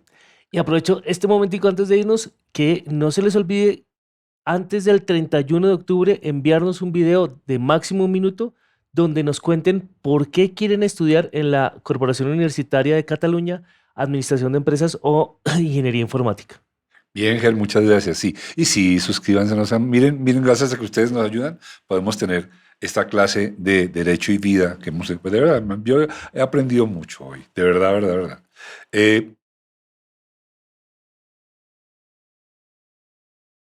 Aquí te estoy hablando desde una ignorancia crasa y una percepción absolutamente desprevenida. La conducta de la fiscalía en relación con el asesinato, no se dice asesinato, sí se dice asesinato. Homicidio. Del homicidio a Miguel Uribe Turbay. magnicidio lo calificaron, pero es lo mismo. Me resulta, me incomoda. Me incomoda porque no es que yo quisiera otro Barbosa ahí que parecía presentador de televisión saliendo a cada cosa que podía mostrar que él era el ciudadano más ilustre del mundo. No estoy añorando eso. por la calva. Ay, perdón. No estoy añorando eso. Solo que sí, a mí como ciudadano me ha hecho falta información. Me parece que me hace falta saber qué está pasando, que entiendo que hay un procedimiento de investigación.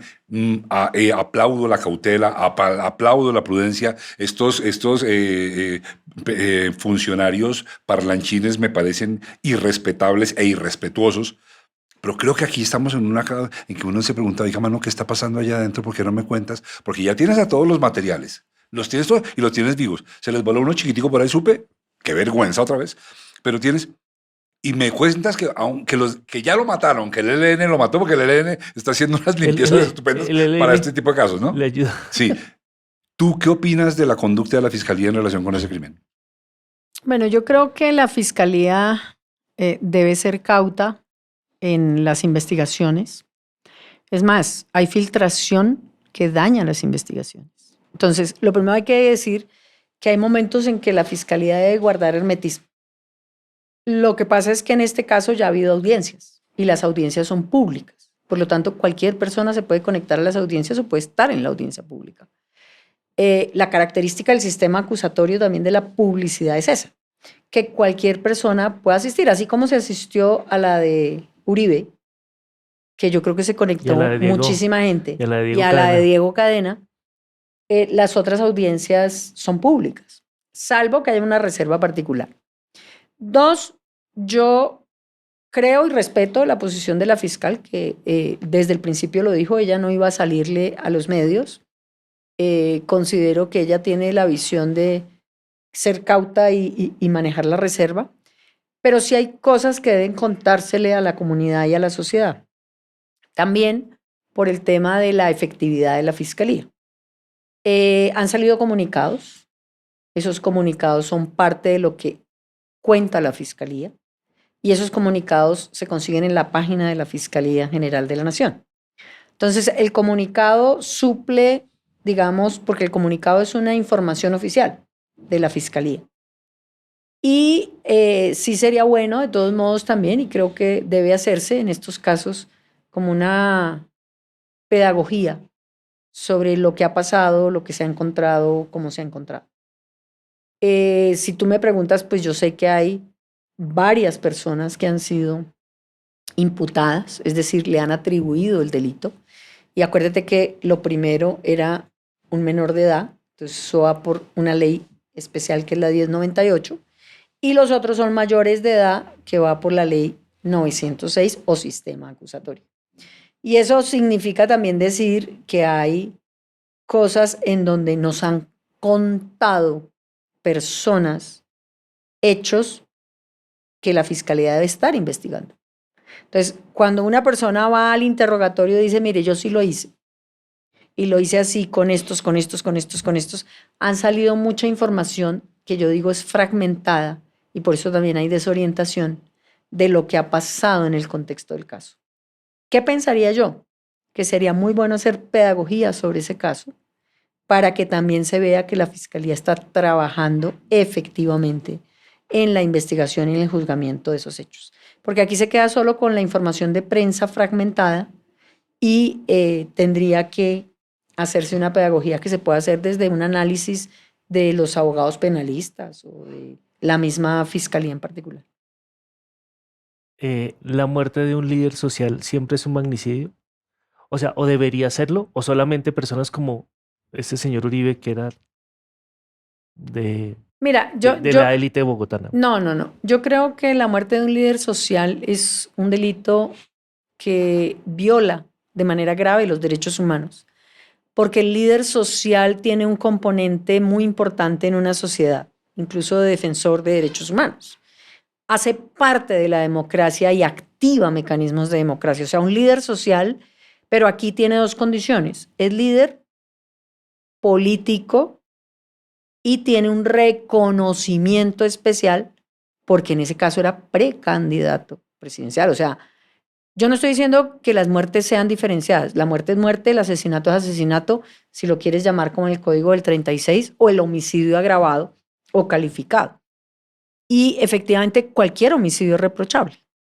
Pero hay unos homicidios que tienen mayores agravantes.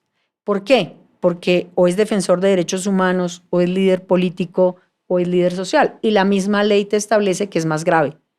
Porque la situación lo que hace ver es que ese sujeto tenía una representatividad en democracia y tenía una representatividad de una sociedad que él estaba representando. Entonces, el defensor de derechos humanos también tiene, y lo ha dicho la Corte Interamericana de Derechos Humanos muchas veces, una necesidad de entender que es grave, gravísimo el delito cometido contra un defensor de derechos humanos, contra cualquier persona, pero es más grave desde el punto de vista punitivo cometerlo contra un defensor de derechos humanos. ¿Y por qué se hace esta aclaración? Porque yo lo diría desde la teoría de los roles. Todos los roles en una sociedad tienen una función, pero hay unas funciones más importantes que otras. Por ejemplo, si a ti te matan un líder como Miguel Uribe y hubiese sido escogido por el pueblo colombiano para ser presidente de la República, pues le están quitando la oportunidad al pueblo colombiano de tener un líder que quería. Y eso tiene una, digamos, una funcionalidad hacia el futuro de Colombia. Las ideas que tenía él, si hubiese sido. Dos, cuando yo hablo de defensores de derechos humanos, fíjate que los defensores de derechos humanos defienden a las poblaciones para garantizar sus derechos. Por eso se dice que el defensor de derechos humanos hace parte de la democracia de un país. Ejerce, activa la democracia.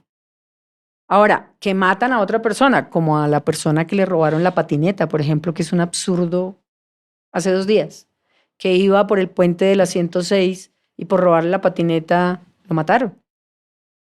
Es un delito de homicidio y es un delito agravado porque había más de 2 personas. Utilizaron armas cortopunzantes, todo lo que ustedes quieran, pero no tiene, digamos, las particularidades que pueden tener otros delitos y por eso se agrava el comportamiento. Ángela, esta es la pregunta de cierre. Estaba pensando mientras hablabas, tú pues tuviste un notorio paso por la fiscalía, notorio en términos de resultados y de beneficio, no notorio en términos de que te hayas visto mucho. Luego de eso fuiste eternada para la fiscalía y en ese evento también generaste inspiración, conducta, no jugaste las reglas subterráneas que había que jugar allí, no fuiste a sentártele a los magistrados a cada uno a tomar tinto con él. Entonces, pues finalmente tus posibilidades llegaron a lo que sea y luego eres ministra de Justicia. Tienes una hoja de vida muy atractiva, pues por lo menos para mí, me comprometo con eso. Y la pregunta es, ¿y no vas a hacer política? No, yo creo... Ya, se acabó la entrevista. Ya, no, hasta luego, gracias. No, es que para hacer política como se hace en Colombia, tienes que tener una madera muy diferente. Yo no soy hipócrita. Yo no le digo sí a la gente pensando que no. Yo no puedo volverlo blanco-negro. Entonces, para mí hacer política es muy difícil desde el contexto en que la política se hace. Si yo digo algo, lo cumplo. Si yo digo no, es no. Y yo no puedo trabajar ni con ofrecimientos, ni con le voy a dar puestos. Y lamentablemente la política en Colombia, que si fuera como Aristóteles sería otra cosa, pero la política en Colombia se ha convertido en un sitio en donde tienen que ofrecerse muchas cosas y yo no comparto esas ideas. Entonces, ¿cuál es el norte? ¿Vas a seguir en la academia? ¿Vas a hacer qué vas a hacer? ¿Litigar? ¿Qué va a pasar? Mira, yo, como digo, voy a seguir haciendo lo que he hecho siempre, trabajar. Y trabajar por las diferentes áreas. Trabajar por la academia, seguir estudiando. El año entrante ya tengo la idea de irme al postdoctorado que quiero hacer, que lo iba a hacer el año pasado. Ella ya es más preparada que un Postdoctorado, cumis. man. O sea, ya dio la vuelta. Sí, ya ya volvió a kinder. Postdoctorado. Es más preparada que un cumis y va a seguir en eso. Pero además es que un abogado no puede dejar de estudiar. Mira, la responsabilidad que tiene un abogado en sus manos para atender un cliente, una persona que tiene la vida puesta en ese abogado, es un compromiso de por vida. Entonces, pero además también me encanta el perfil sociológico y tratar de entender sociedad. Y creo que me voy a dedicar mucho más a eso. Esta vez voy a hacer el cierre con Ángela. Aquí generalmente el cierre lo hacemos después de que el invitado se ha ido. No por nada distinto a que a veces estamos de afán o eso, pero hoy no estamos de afán. Pero entonces le propongo una cosa. Hágale. Despidámonos como siempre nos despedimos y usted mismo empieza para que parezca que es un podcast normal. Entonces hágale. Sí, Entonces, gracias por haber venido. ya parecemos un podcast normal. No, es que quiero que oigas lo que voy a decirte, que odio, ya eso se sabe, yo odio la retórica política correcta, pero sí quiero que quede dicho en el momento y en el lugar y en el instante que para nosotros, y incluyo a todos los que estamos en la sala, a Edwin, a Evelyn, a esta empresa que nos acoge, que es Valencia Producciones, a mi esposa, es un honor que tú estés aquí. Un honor enorme. Seguramente cometes errores como todos los seres humanos, pero lo que se ve de ti es tan inspirador, tan ejemplarizante. Yo no creo que tu ejemplo llegue mucho porque es un ejemplo que hoy en día se rebate con cosas como ay, yo no necesito que nadie esté preparado, eso mándelo allá, eso cualquiera, el hijo del carpintero es a la misma vaina que el hijo del médico. No, tú eres modelo de para mí lo que es una conducta inspiradora. Te preparas, asumes responsabilidades, respondes por ellas, te preparas para lograrlas y cuando tienes que decir que no, dices que no. Y pues me imagino que cuando te habrás equivocado seguramente habrás dicho, ahí me equivoqué y haces la rectificación. Entonces yo te lo quiero agradecer mirándote a los ojos. Nos sentimos muy privilegiados de que tú estés aquí. Esto vuelve a este podcast un podcast elegante y no de preguntas comunes y corrientes como las que hace Germán. Y eso es, Ger. Gracias. Gracias a ti. No, a ustedes. Nos vemos. De verdad, pero hay que seguir insistiendo en que los abogados se preparen y en que sigan creyendo que la justicia tiene que ser Va a tocar justicia. cerrar el externado porque con el cuentillo que uno pasa por ahí se vuelve abogado. No, señor. Llega hasta El presidente de la externado tiene República. uno que sudar la camiseta del externado. Y el externado es el que le infunde, por lo menos a mí, muchos de los valores que yo tengo. Esa es una universidad que admiro y quiero mucho. Antes de despedirnos del todo, nos interesa que sepas cuál es el equipo que trabaja en este podcast. En la presentación y dirección está Mauricio Navas Talero. En la producción de audio y locución, Germán Daniel León. Producción general, Evelyn Tamayo. Realizador audiovisual, Edwin Cano. Soporte técnico, Manuel Velasco. Diseño de logo, Germán Daniel León III. Coordinadora de postproducción, Andrea López. Postproducción de video, Oscar David Rincón. Gestión digital en YouTube, Fernando Navas Civic. Arte visual, promos digitales, Manuela Puentes. Diseño gráfico de redes, Diego Guío Martínez. Música por el maestro Camilo Correal. Este es un contenido de Valencia Producciones. Si te gustó este podcast, danos like y suscríbete. Así te enterarás de los siguientes episodios. Y si no te gustó, mándaselo a tus enemigos. Igual nos sirve que nos escuchen. Muchas gracias. Chao. Este podcast se puede ver también en YouTube. Se puede escuchar por Spotify y todas las plataformas de podcast que existen y que lleguen a existir.